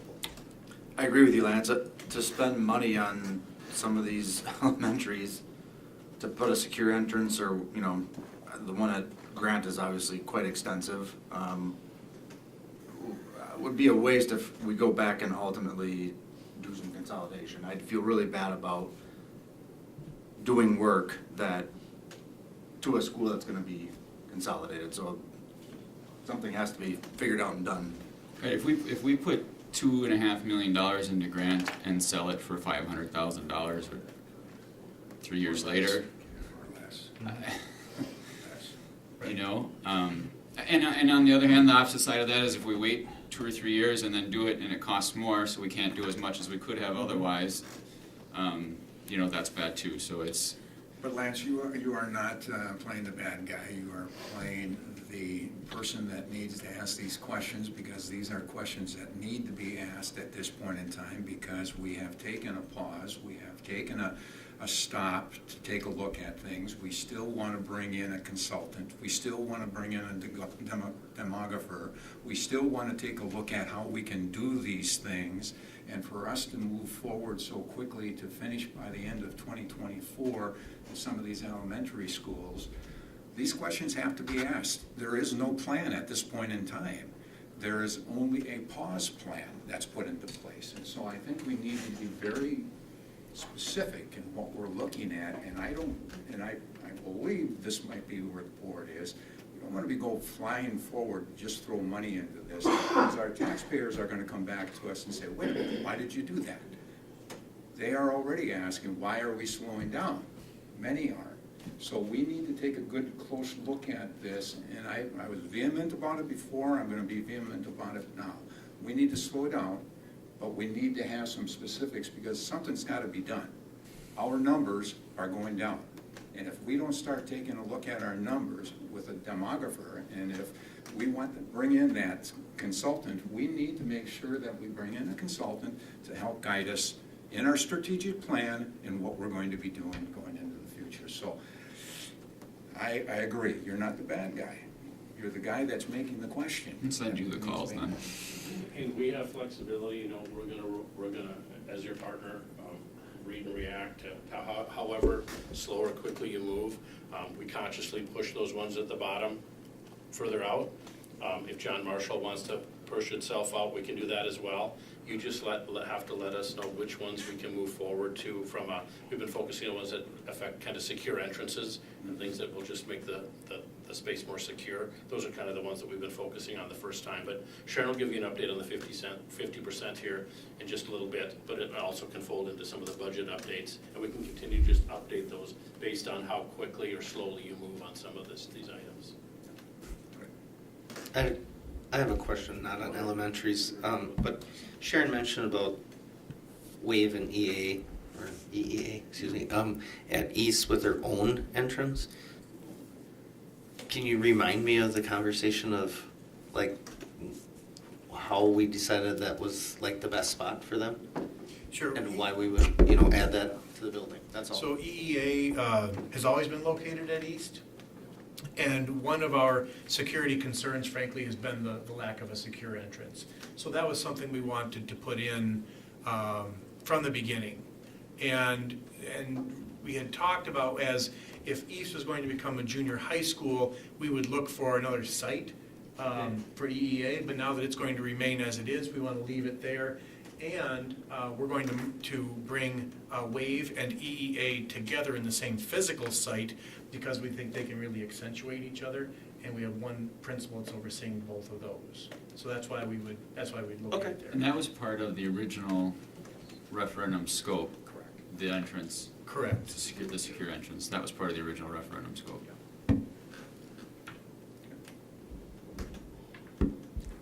Any other questions on any of the timeline stuff? Cassie, do you mind? I think you hit all the questions. Now, just to keep in mind, so right now, Nexus is halfway through designing 3 of our elementaries, and you're gonna see those in just a moment. So again, if there needs to be a pause, we'll just need to know that. So Cassie, now let's update the budget. Oh, yeah, that's right, thank you.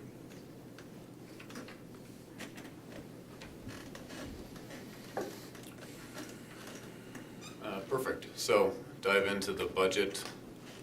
I wanted to show you kind of what we've been looking at the last couple months where we sat after the West bid. The one difference with this number is that near the bottom there, I added the West Community Room and bleacher storage. I received the feedback that that was in the initial scope, so I wanted to include it in the budget that we're looking at. So if you take all this currently where we sit, we're looking at about 1.3 million under budget, under resources. That's without any updates to estimates. That is not updating the Hawthorne Hills site work estimate. That is with Montessori still at Lincoln. So just all of those things kind of before. Where did we sit before all this changed? The one update that's current in here is the Horace Mann Middle School. $7.7 million design update. So that is the one. No grant elementary, correct? Right, and no grant. So thank you for reminding me. No grant in here. So just running through that again, what are the factors that are impacting the updated budget? Montessori at Horace Mann Middle School instead of Lincoln Elementary. The one we're about to see does include grant elementary work. Original Lincoln Elementary scope is also included. I think there was about $214,000 in there for that. And then we've talked about this already, but the bid has been pulled back for Horace Mann. Those were out to bid, but with the feedback of getting Montessori back in Horace Mann, that's been pulled to bid as one project.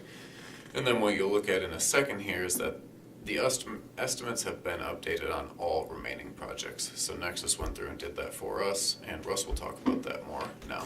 Yeah, thanks. I was actually in process of it when, the board had requested this and very wisely requested it because we bid out 78% of the work at this point, call it 80%, we got 20% to go. We wanted to take a deep breath after the restructuring dust had settled and said, hey, where are we at? kind of moving forward and where things are at. So what I did is I took a look back at where some of the other projects had run dollars per square foot, some of the South Mountain, Statine, things like that. Kind of applied those to some of the work we have going on, as well as looked at indicators. Obviously, we use a cost index that, most people do in construction. Mortensen puts it out, and everybody's working against a 30% cost increase over the last couple of years, and we still have, we are still between the ditches here. We've bid out 9 projects, 5 of them have been within budget. The bigger ones, a few of them did roll over, but all within kind of the guidelines of the process. And some of the neighboring districts, if you read the newspapers, they've been coming in $14 million over on Neenah. Appleton Library, $13 million, which was 35% more than they had budgeted. Appleton added $30 million to their $100 million budget before they went out to referendum. And Oshkosh just bid a middle school that came in $4.6 million over budget just on one building. So we're not in that situation here, and we're very proud of that we're able to keep focused and keep things, the scopes fairly contained on these things and get very, very good bid coverage. But what we did go through is all of them. And we updated the budgets internally, had them reviewed internally for stuff that we aren't comfortable budgeting a day-to-day. We have a third party that we hire and bring in and look at it for some of the site stuff, and they've been budgeting things pretty closely all the way along here for your project. So those have all been updated, and it does show an increase of, call it $4 million. Doesn't take into account any of the interest earnings at this point, but $4 million over, and call that about, what is that, about 13% over the original project budget from this point on. And that does include, obviously, the Hawthorne Hills site work and Horseman, the Montessori there, and all of the other projects as well. Any questions on these updated numbers? How come we have 2 things with Horseman and Montessori? Explain that, please. Well, Horseman Middle School without Montessori, and then add the Montessori component to it. So those 2 combined. Before, Montessori was a 0, and that was, we added cost to Lincoln. Now, they're the 2 components for the Montessori and the rest of the remodeling. So just using that one again as an example, what you're saying is, so the original project budget for Montessori was $5 million. You're thinking that your estimate now, if we were to do the exact same thing that was in the original scope, would be more like 5.6. Correct. Okay. And kind of how it's actually kind of almost scoped now by walking it through with the teachers there. So updated to how we intend to proceed. And so knowing that as we move along, we need to reduce the scope of the original referendum plans so that they aren't all 10 or 14% over, making us run out of money by the time we get to the end. Yeah, there's a few paths forward that Josh will talk about, but what's really key for us on the design side at this point with Sharon and her team is not let the scope increase beyond the original referendum scope, and then we'll continue to do estimates throughout that process and bring them to you like we have in the past. But we can't let, what I told the team is we're not going to be adding even an additional door to these spaces without you all being involved, so that we can keep a tight grip on the scope, so that we can bring stuff in, hopefully that or below. I've hopefully built conservative budgets here, but that's contingent on the scope staying what was originally. Or, and I should say, another alternative is, or you come back to us and say, the original scope is so important that we don't want to reduce it at all. It's more important than the FF&E. We need to pull some out of the FF&E so that we don't have to reduce that scope. Correct. So we'll have a very tight eye on it moving forward, and we want to get some of these big rocks bid out again, Horseman, West, well, we'll wait with West, but East, some of those big multi-million-dollar projects, we have to get bid out to see where things land, and then figure out, that'll give you time to figure out with the elementaries, and then roll into what we need to there. Any additional questions on these numbers specifically? Great. So then I took all those factors we talked about, all these factors, along with the updated estimates, and rolled it into what would our budget look like today.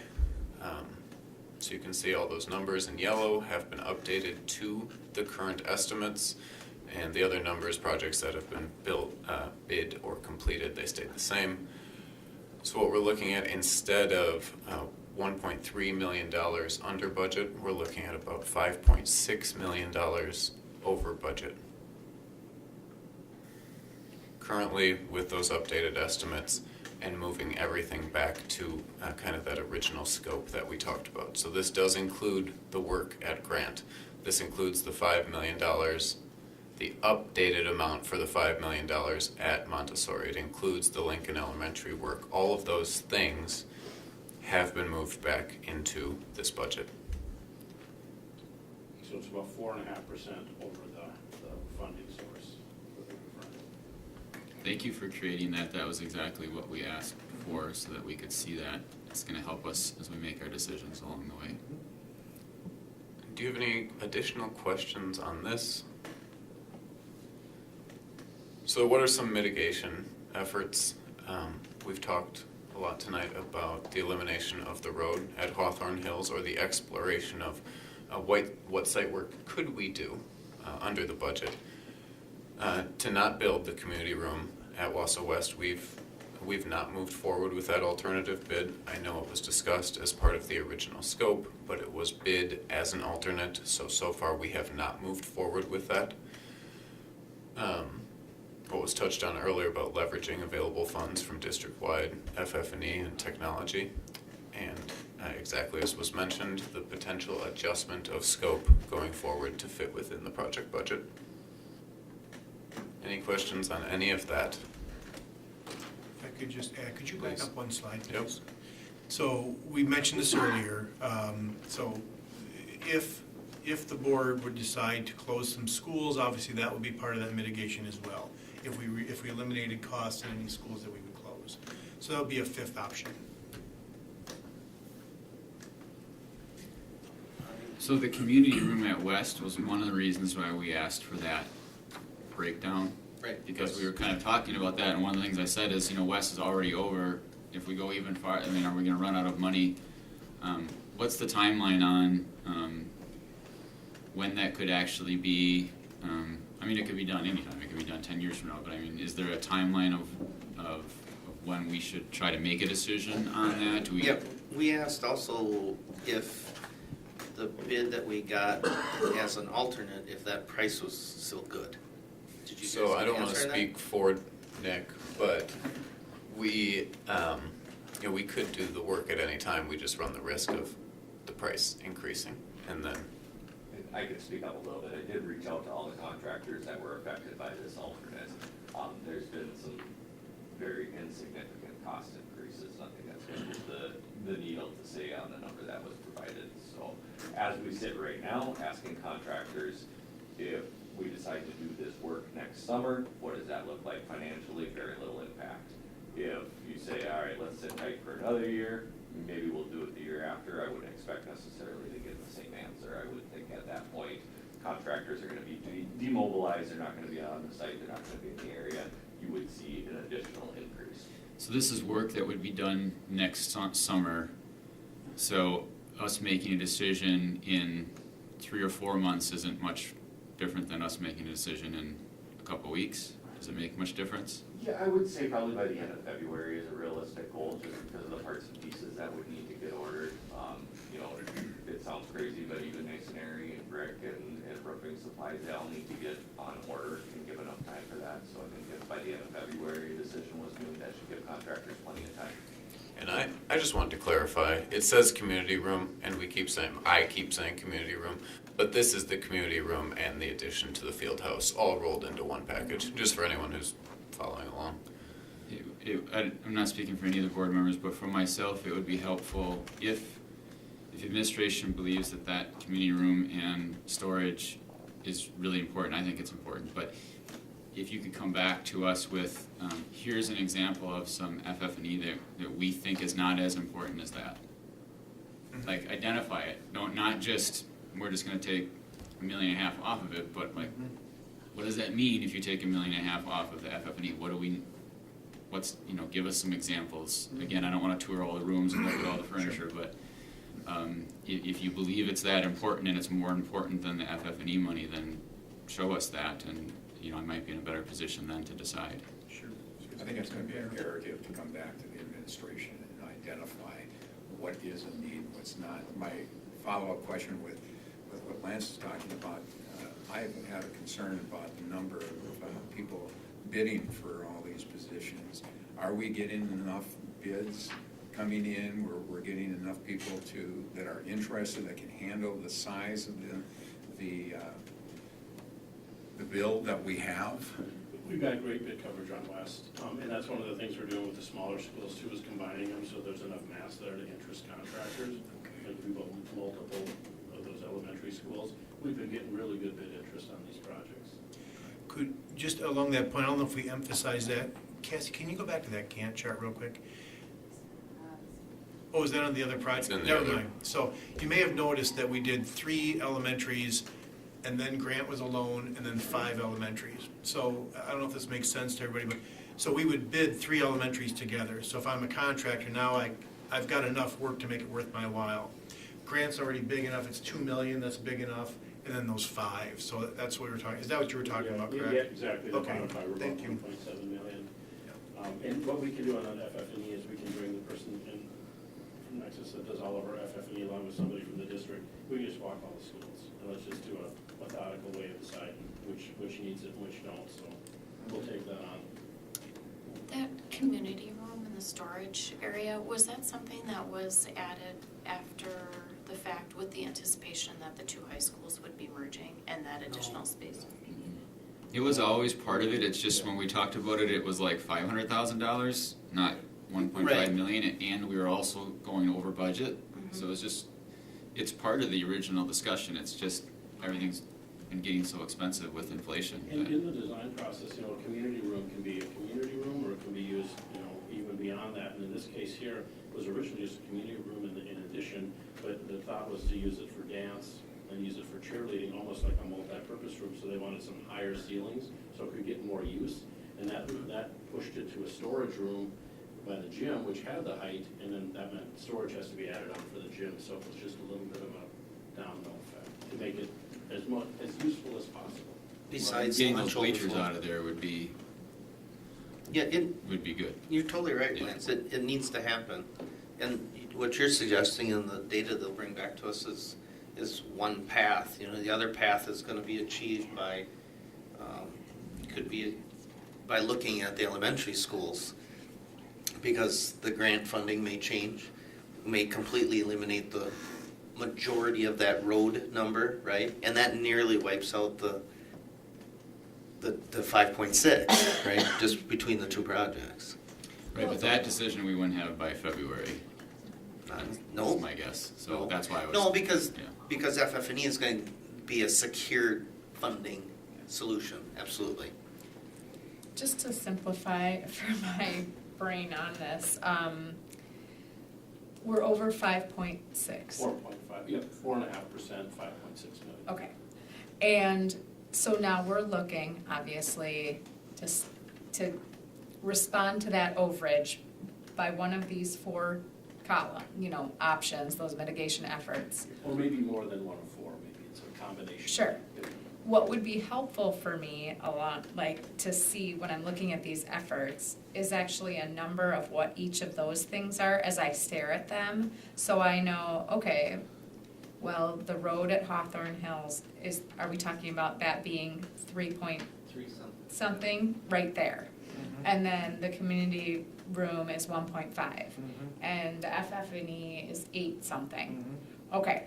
It would just be helpful for me to see what those are, and roughly, and especially because we're not going to necessarily take all of any one of those sections, but just as I look at it, no, okay, I need to find 5.6 million in this area or with the elementary options, because just staring at these blocks look to me like those numbers I don't. need the exact same thing you do. Okay. So that's what we'll be putting together, is Perfect. almost kind of a list of those items that we Okay. can check and uncheck and kind of work through on what makes sense. And to echo what Karen's saying, same thing that Lance has said too, we kind of need from administration telling us what is important for the advancement of the education for the kids in this district, and what are, because I'm talking about adjustment of scope on these remaining projects, right?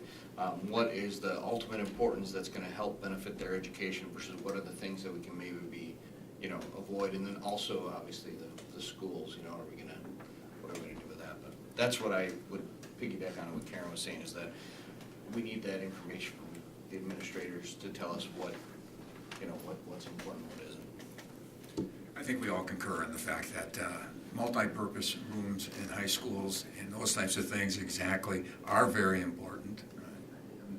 You're the only person here that's been in a high school for 40-some years, and those types of things are needed. And I think the administration needs to come back to us and let us know how needed is it?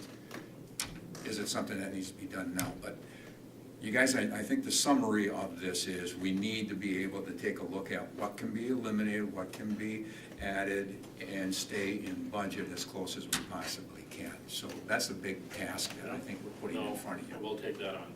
Okay. All right, I think we've covered every brick here. Not stones, We got but 3 brick. more bricks. Yeah, I know we do, that's why we gotta keep on moving here. Taking a look at agenda item number 9, as we take a look at things here, because we've already covered the elementary schools, I believe. We'll do 7, 8, and 9 together. Okay, Yeah. let's move those together and get moving on it. Not that I'm trying to rush you, but I'm trying to, let's get this moving. Right, here I am again. We're, with Brent Johnson, we're gonna go through the 50% design update for the 3 elementary schools. Sorry. Is everybody, Brent is the principal at Thomas Jefferson. Okay, sorry, just want to make sure. Welcome, thank you for coming. Good evening. So we're gonna go through the 3 schools, Thomas Jefferson, G.D. Jones, and John Marshall, similar to the other presentations in the past, and then look for comments, feedback, and just hearing John Marshall show up, just a little bit of feedback maybe on that as well. Thanks. So this is the referendum concept that the public has seen for Thomas Jefferson. You can see we have a new parking lot in the southeast corner. We're doing a office remodel, a support services remodel, and then we did have some original referendum scope in the north end of the lot. So far, we've had 5 design meetings with the district leadership team and the building design committee. And so this is the update of where we are today. So we do have a 4K parking lot in the southeast corner, or southwest corner of the site. We have, you can see that there. This is still conceptual, so part of the fun that we have with this, hearing all the conversations before, is we are looking at budget options.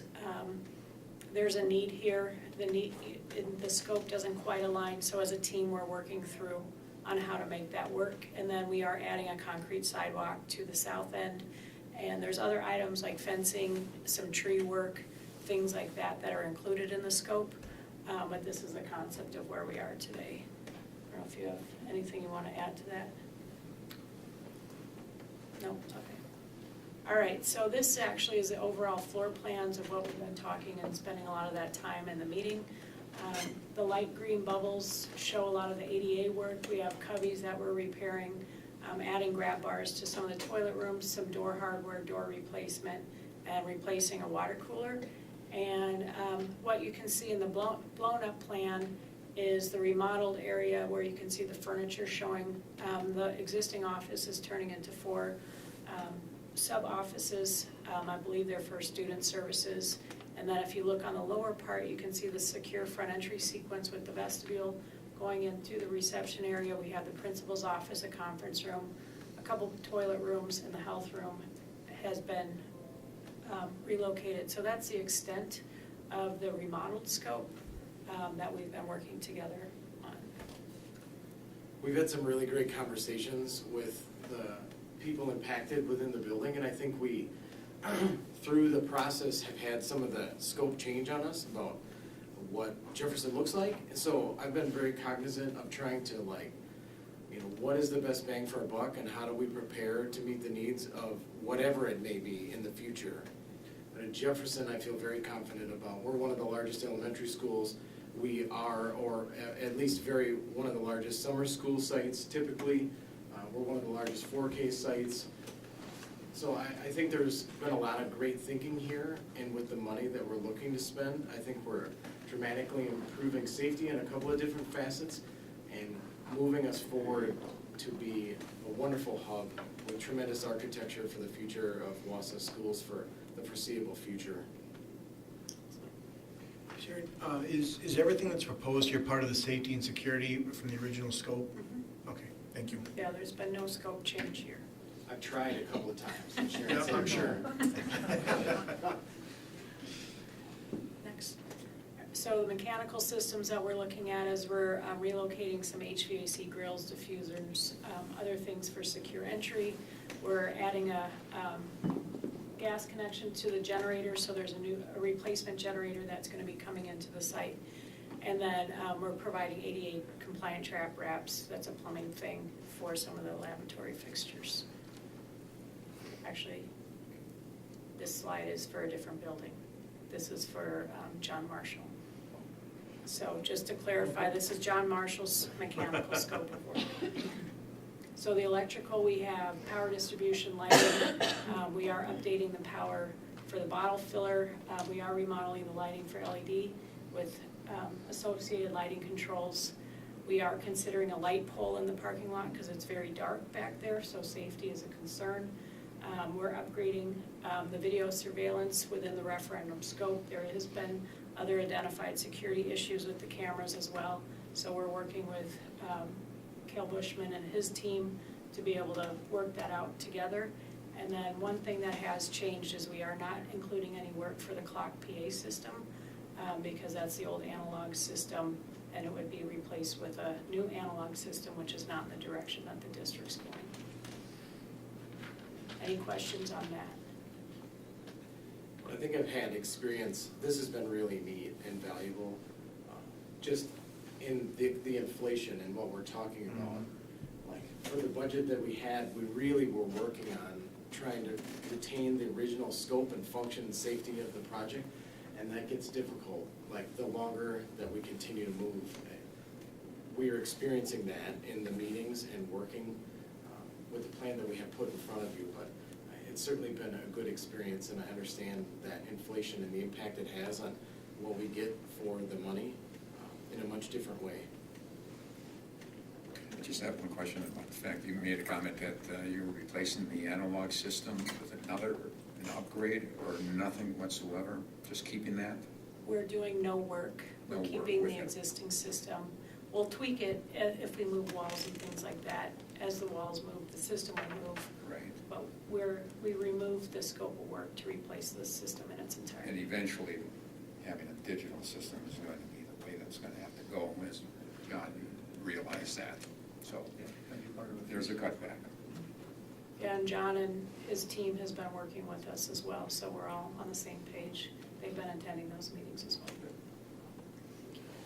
All right, so the next update is GD Jones. This scope is very limited. Some of these projects, you know, as compared to West and John Muir, one's actually quite small. So essentially all we're looking at here is a secure entry from the referendum scope, and then there's a couple other items that I'll point out as we go through. So we've had 3 design meetings to date, got feedback from the principal and maintenance on what needs to occur there. Next. So this is the update. Again, there was some basic curb and minor work included in the referendum scope. That work has been completed, or there might be some minor areas to move forward with. Again, the scope is very small. We're not anticipating to have a whole lot of work outside here. So this is probably the biggest part of this. I'll just touch on the ADA upgrades real quick and then swing back to the secure entry. So we're doing grab bars, the pipe wrap, hand railings throughout on the stairwells to upgrade them to ADA stainless. And then we're looking at replacing or some of the cubbies that are not ADA compliant. And then we're doing some doors and frames throughout the building, generally focusing on ADA as a main focus. We are adding a building sign to the front of the building. Nothing major, it's just gonna match the existing signage around the building just to show where the entrance is. And then we are doing a secure front entry, which was interesting because if you can look at the slide, you can see the green is, I just call it updates, and there isn't really any renovation there, but we are replacing some of the security hardware to make sure that the doors function in the secure fashion we've been following with the 2 different containment areas. We are isolating off that green area from the cafeteria so there's no cross-through traffic. And we're going to be replacing some of the sliding windows and some with bank teller windows. So there's just a better separation of the front staff from the what they call a parent waiting area. So none of the office staff will be within that zone. So that's actually a little bit different, but it's a little more secure. But that's also based on the existing building design that we were able to do that. So there's a little bit of cost savings there that we were able to achieve. Sharon, are we using, a specific glass, or are we using that glass that has that coating, that film that we talked about before? Yeah, we're using the same film or The film. coating depending on whether it's new or existing.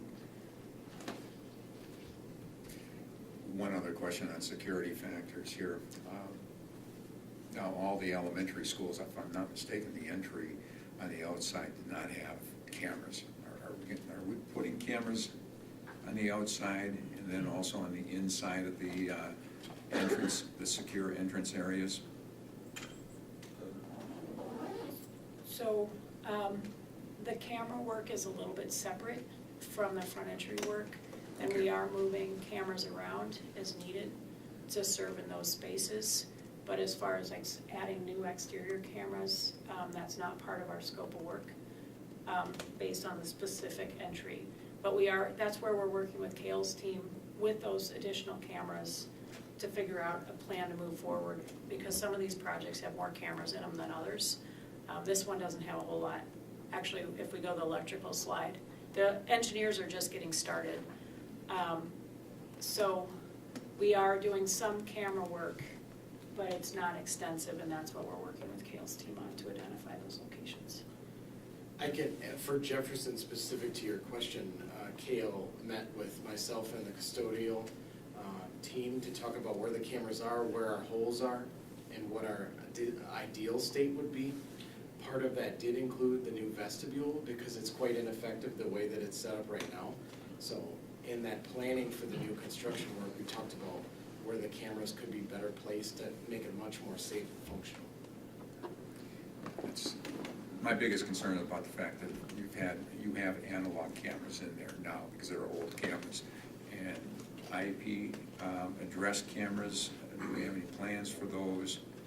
Lance one time told me that I was scoping out the school when I walked in, but I'm always very conscious of how we cover security-wise with cameras. Yeah, we just upgraded, about 3 years ago, the number of cameras, so they're all hooked into the Genetec system and monitored. I don't believe we're moving into IP cameras at this point, so they're all still hardwired into our system, but. Are we putting in at least what our consultant, Mr. Trump, had asked us to, or are we going past that? We have a plan in place to build to that. To build to it? Yes, Okay. correct, yeah. From a safety perspective, I think they would say you can never have enough cameras for things, so we need to build to where we improve each year. And that's my problem, Kale. I always feel there are never enough cameras around a building, and especially entrance areas, and that we've gone through those types of things in the past together. They are in need of significant upgrade, I can say unequivocally, at Jefferson. Okay. I didn't mean to take up a lot of time on that. It's a good discussion. So there wasn't much mechanical work here either, so I'll just stay, it's reacting to the secure entrance changes. And then back on the electrical slide, any kind of changes required for the secure entry modifications, that would be card access, moving cameras around like we're talking about. We are upgrading the fire alarm system for remote access at the maintenance, the MOB, and then tweaking the camera system as we get feedback coming back in. So again, this is also another site where we're removing the scope to replace the clock PA system with a new analog system, again, following the direction that the district's taking as far as those systems go. Okay, so John Marshall, again, we're at the 50% side, so based on our earlier conversation, let us know quickly if we want to shift this one around, you know, if there's scope changes, things like that. That's Thomas Jefferson. Doing well. We could do more stuff if you. Yeah, skip that one, I don't know what. Imagine John Marshall. Yeah. Things are twisting. Anyway, thank you for your patience and helping me out with this. So anyway, we've had 4 design meetings with the John Marshall staff. Want to keep going? And so, now I'm paranoid. No, that's right. That's okay. So anyway, what we're doing here at John Marshall is the base I'll use this slide for the base referendum scope. So we were doing some work with the north parking lot with pickup and drop off with the buses. And then the generator is we're looking at adding a generator to the north behind the building. It's currently inside the building because of code issues. We are moving it outside. And as far as other site work goes, we're looking at a curb cut on the south side of the building. You can see the 5 cars. There's actually a power pole that's running through there, so we're looking up creative solutions. We'll probably add a second set of 5 cars to help alleviate some of the traffic concerns on the street below. So we're still working, you know, this is fairly reasonable for a 50% design. We're still working through some of those design challenges that came up. But as a team, we're not really focusing on we agreed to not focus on the north lot anymore, and the curb cuts on the south side of the property are much more important. So that's where we're shifting our efforts. So we think we can get the 10 cars in between the power poles. And so we're working on that right now. And then again, we decided as a team to not work on the north lot. Next. So with that, we're looking here at a secure front entry and ADA upgrades, which includes handrails and some pipe wraps. So again, not a huge extensive scope of work, and that front entry is fairly straightforward, where we're just extending, adding that. If you look in the southeast corner of the plan, that's where the front entry is. We just added a little bit vestibule going through the office and out, and so that the scope of work inside is fairly limited. Next. So this looks a lot like the other slide. So the mechanical work here we have is relocating the grills, diffusers, bringing natural gas to the new generator location, and just some pipe wrap for where the exposed piping is to protect people in a wheelchair. So electrical, we're doing adjustments to the scope of work, you know, fire alarm, security, telecom for the secure entrance. We're replacing an older electrical panel in the library. We're replacing the existing generator with a new one outside. And then again, this also is no work for the clock PA system. You know, we're just tweaking it as required for remodeled access. So any questions? Any from the board? Do you have any idea what the cost breakdown is on the Thomas Jefferson work? As I remember, the projected cost for the secure entrance was real low. It was like $30,000. It's probably more now, but that was real low. And I don't remember what the ADA was, but actually, the earlier slide had all the budgets that we're carrying for each of those 3 sites. yeah, that would be the whole site. So the whole site would be, it was like $500,000 or $600,000 originally, and more like $700-something thousand now. But I'm wondering how that breaks down. If we decide that we want to hold on this, for example, it would seem to me that a very inexpensive secure entrance would be good, whether that building is there for 100 years or we're building a brand new one in 2 years. Like, that's worth it. And it seems like the ADA compliant stuff ought to happen for the kids that are there right now. So, But what about some of that other stuff? So I hear you saying, you're interested in maybe, are there any recommendations to reduce some scope? Yeah. We'll do that. We'll break down the work there by big chunks. And knowing now that you're bidding these in a package also may impact that recommendation as well, because you may come back and say, look, if we take this out in the grand scheme of things, the three schools, it's really not going to make much difference. I mean, I don't know, you know, I'd rely on you to tell me that. So you're looking at John Marshall in particular? Well, we know that Jefferson and Jones are not, they're, it's impossible that those would be on the list of schools that would close, so. And there's not much there to cut. There's a couple $100,000 worth of scope there, so. Right. But no, we'll do that for John Marshall, similar to Hawthorne Hills, we'll break down the components. And we can do that for next time. Maybe you can just design us a brand new school for John Marshall while you're at it too. That's what I'd really like to see. On the curb cuts? I don't think that's possible. Well, not with that attitude, it's not. Any other questions on the preschools? I'm an optimist. Thank you so much. Thank you. Really appreciate it. Okay. Now we can move to agenda item number 9. Administration seeks further clarification of directions related to board action from November 13th. Just going back to carry on this conversation, I think I can be pretty quick on advance, Cassie. So this was the motion that we took action on. That's what we were trying to planning from. I don't think there's any question about the middle and high schools, but when we came back to talk about a consultant related to elementary consolidation, I think there was maybe some disagreement about that. But that was the actual motion, so that's kind of like starting from scratch. If you go forward, Cassie. So there was a lot of conversation about consultants, and one of the questions was, how do districts use consultants? Do we set goals and hire people to help us achieve those, or does the consultant help us develop those goals? Had a number of conversations with districts, excuse me, and some consultants, architects, contractors, demographers, and all of them said, in their experience, they've always been involved in some kind of a study, and that study then informs the goals. Now, I added on here, we already have 2 studies that have been done.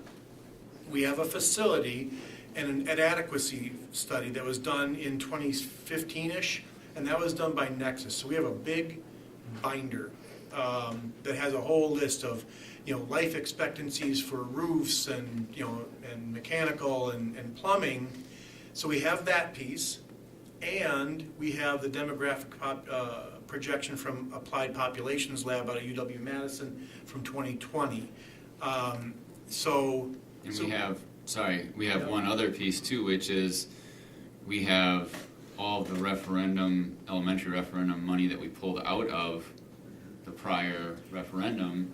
So we know, in a general sense, you can add however many percentage points you want to add onto that 60 or 70 million, what we needed to do, or what we wanted to do at each of the buildings as well. Correct, yeah, and that scope for those elementaries was built from that facility study and that adequacy from Nexus in 2015.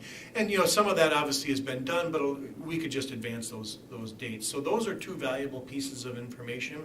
I didn't do anything with the Nexus study, but if you go ahead one, Cassie, this is just the summary of that Applied Populations Lab. There's about a 30-page report, a lot of detail, but basically it says what we all know, that the population is going to decline. We're getting fewer younger kids and more older folks. There was that bubble in the middle schools. We know that's kind of moving into the high schools now, and then from there on, so we do have some information. It is not granular. Right, a demographer could do basically neighborhood life cycle kinds of studies, right, and say, you know, the John Marshall neighborhood, the Statine neighborhood, they would talk to all of the different village and town boards and the city, and they would do construction projections, and it would be a much more thorough projection. This had some of that, but not to that degree. So those are 2 pieces of information we already have. If you go one, I think I got 2 more slides. Oh, actually, this might be the last one. So I'm just throwing out for consideration. We obviously heard tonight there's still an interest in possibly, you know, changing our elementary footprint. And that's certainly a direction we could go. I just want to throw out for consideration, would this be a good time to make another half step back and maybe recreate a strategic plan? When I came here in 2018, there was a whole series of school and community listening sessions. we took all that feedback with a data scan, an environmental scan of the district and the region. We got about 100 district staff together and we created the Whole Child, Whole Wausau strategic plan, very homegrown. We had made some progress, then of course we hit a pandemic, and then really our focus shifted to the referendum and the restructuring work. So right now we are continuing generally on that plan. We continue to work on instruction and assessment work and our resources. Leader in Me was an outcome of that plan. There was some progress there, but would the board be interested in, I guess what I'm looking for is, do you want to continue to focus on the elementary footprint piece, or do you want to take maybe a broader look and hire someone to help us redevelop a strategic plan, revisit our strategic vision? Wondering what direction the board has an interest in going. Let's go around the horn. Start to my left. Sure. Cody. Well, I think, personally, I feel like we still need to develop, a consolidation for elementary schools. I mean, that's kind of what I want to see. As I was one that voted to continue with our restructuring, so, I was in the minority, but, so I would definitely want to see anything we can do to reduce the footprint a little bit. I mean, this data is just showing what we already know. As far as the need for a new strategic plan, it might be something that we could look into to help us develop, what the best consolidation maneuvers are, but I don't know. Well, the motion and what happened with Pat's plan, I hope everyone understands that was not to stop looking at consolidating our footprint. I don't think we need to bring a consultant in to tell us what we already know, that people aren't having as many kids. We have demographic shift happening in this community that's been happening for the last 2 decades. Maybe a consultant could come in and help pinpoint exactly which, schools would make sense to consolidate. That's going to come at a price tag, right? If we're going to consolidate, because the way the restructuring was set up with what we were talking about is that we were going to be able to fit and mold pieces in and not have to ask for really any more funding to accomplish that. But taking the high schools and the middle schools out of this, I agreed with Karen at that meeting, let's take it a smaller chunk at a time. And I think the elementary footprint is what we have to focus on. And so what does that mean?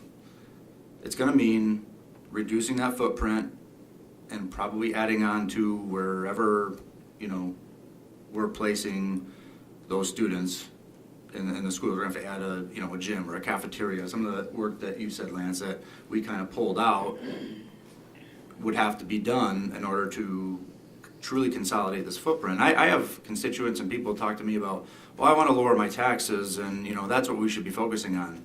Well, you're not going to do that with 13 elementary facilities, especially aging ones, that we have to heat and cool and snow removal and landscaping and replacing roofs and plumbing and all the other things that go into maintaining 13 facilities for our elementary footprint. So I think we need to move forward with figuring out exactly what it's going to look like or what it needs to look like and what that cost is, and if a referendum would be needed to achieve that so that the public and the community can vote on it. And if they don't vote for something like that, then we're back to square one and looking at possibly a larger restructure. So. Go ahead, Karen. Thank you, John. I agree with much of that. I think right now it's time to continue. I'm not ready to stop moving forward with the action that this board needs to take with right-sizing the district. So while it'd be nice to look at a new strategic plan, I don't think we should stop. I don't really feel like we're starting from scratch. I don't necessarily agree with that heading. I feel like we've learned a lot along the way, and that maybe gives it a bit of a negative tone. That I just think that what we learned is we can't do a merger of high schools without a referendum, and we don't have that money, and so we can't do that with excellence. That has not changed what we need to look at from an elementary standpoint, in my opinion, and so a couple of things that I think we do need to do. This applied population study was done, or the results were given to us April 2020. 2020. So the data is from pre-pandemic. Correct. So I guess to me, this is outdated data. And I would prefer to see a more thorough look through a demographer that does look specifically at neighborhoods, at growth, at construction. I don't know if that's part of the reason Wausau East maybe has not turned out to be the best decision and the best location and everything else, because we didn't look deep enough and close enough back when that was done. And so I don't want this to just be a general guess, pre-pandemic numbers. I think these need to be a much more specific look so that we can come to the community and say, listen, we've done the work, we know where the growth is gonna be, we know, and we can, I think, from when I look at wanting to have that more forecasted enrollment study right now, what that looks like, we can maybe then come up with goals as a board to say, okay, in order to make right sizing our footprint, we're gonna say we want all classrooms to be from this size to this size, right? Keeping in mind, obviously, our AGR schools, and of course, but we don't want school classrooms that have 11 students in it, and we don't want classrooms that have 29 students in it. And that maybe is one of our goals. And we want this much classroom or building usage percentage-wise in every building. That's another goal. And when we, or, you know,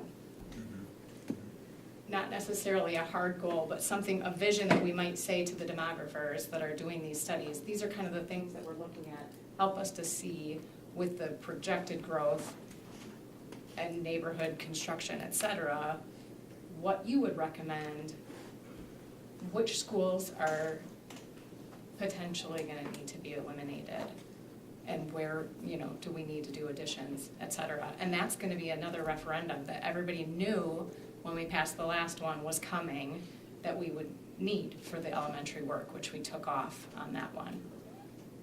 So that's my thoughts. Good. Lance? Yeah, I don't think we need to redo the district-wide strategic plan, the whole childhood Wausau. I do think we should continue to move forward with looking at our elementary footprint. I agree with Karen, we're not really starting from scratch. The elementary committee that met over the course of the summer that I attended, I learned a lot from administration in that and from the community members, what their interests were in that.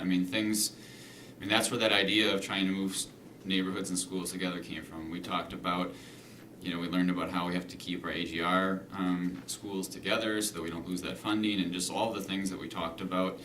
I think that's all still applicable and valuable information.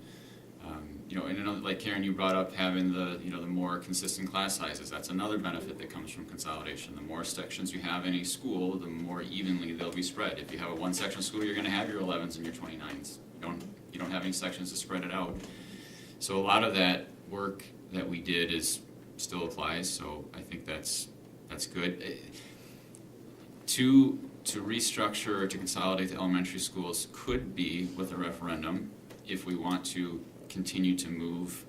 If we want to move entire schools together like we were planning with the first plan, that would require a referendum.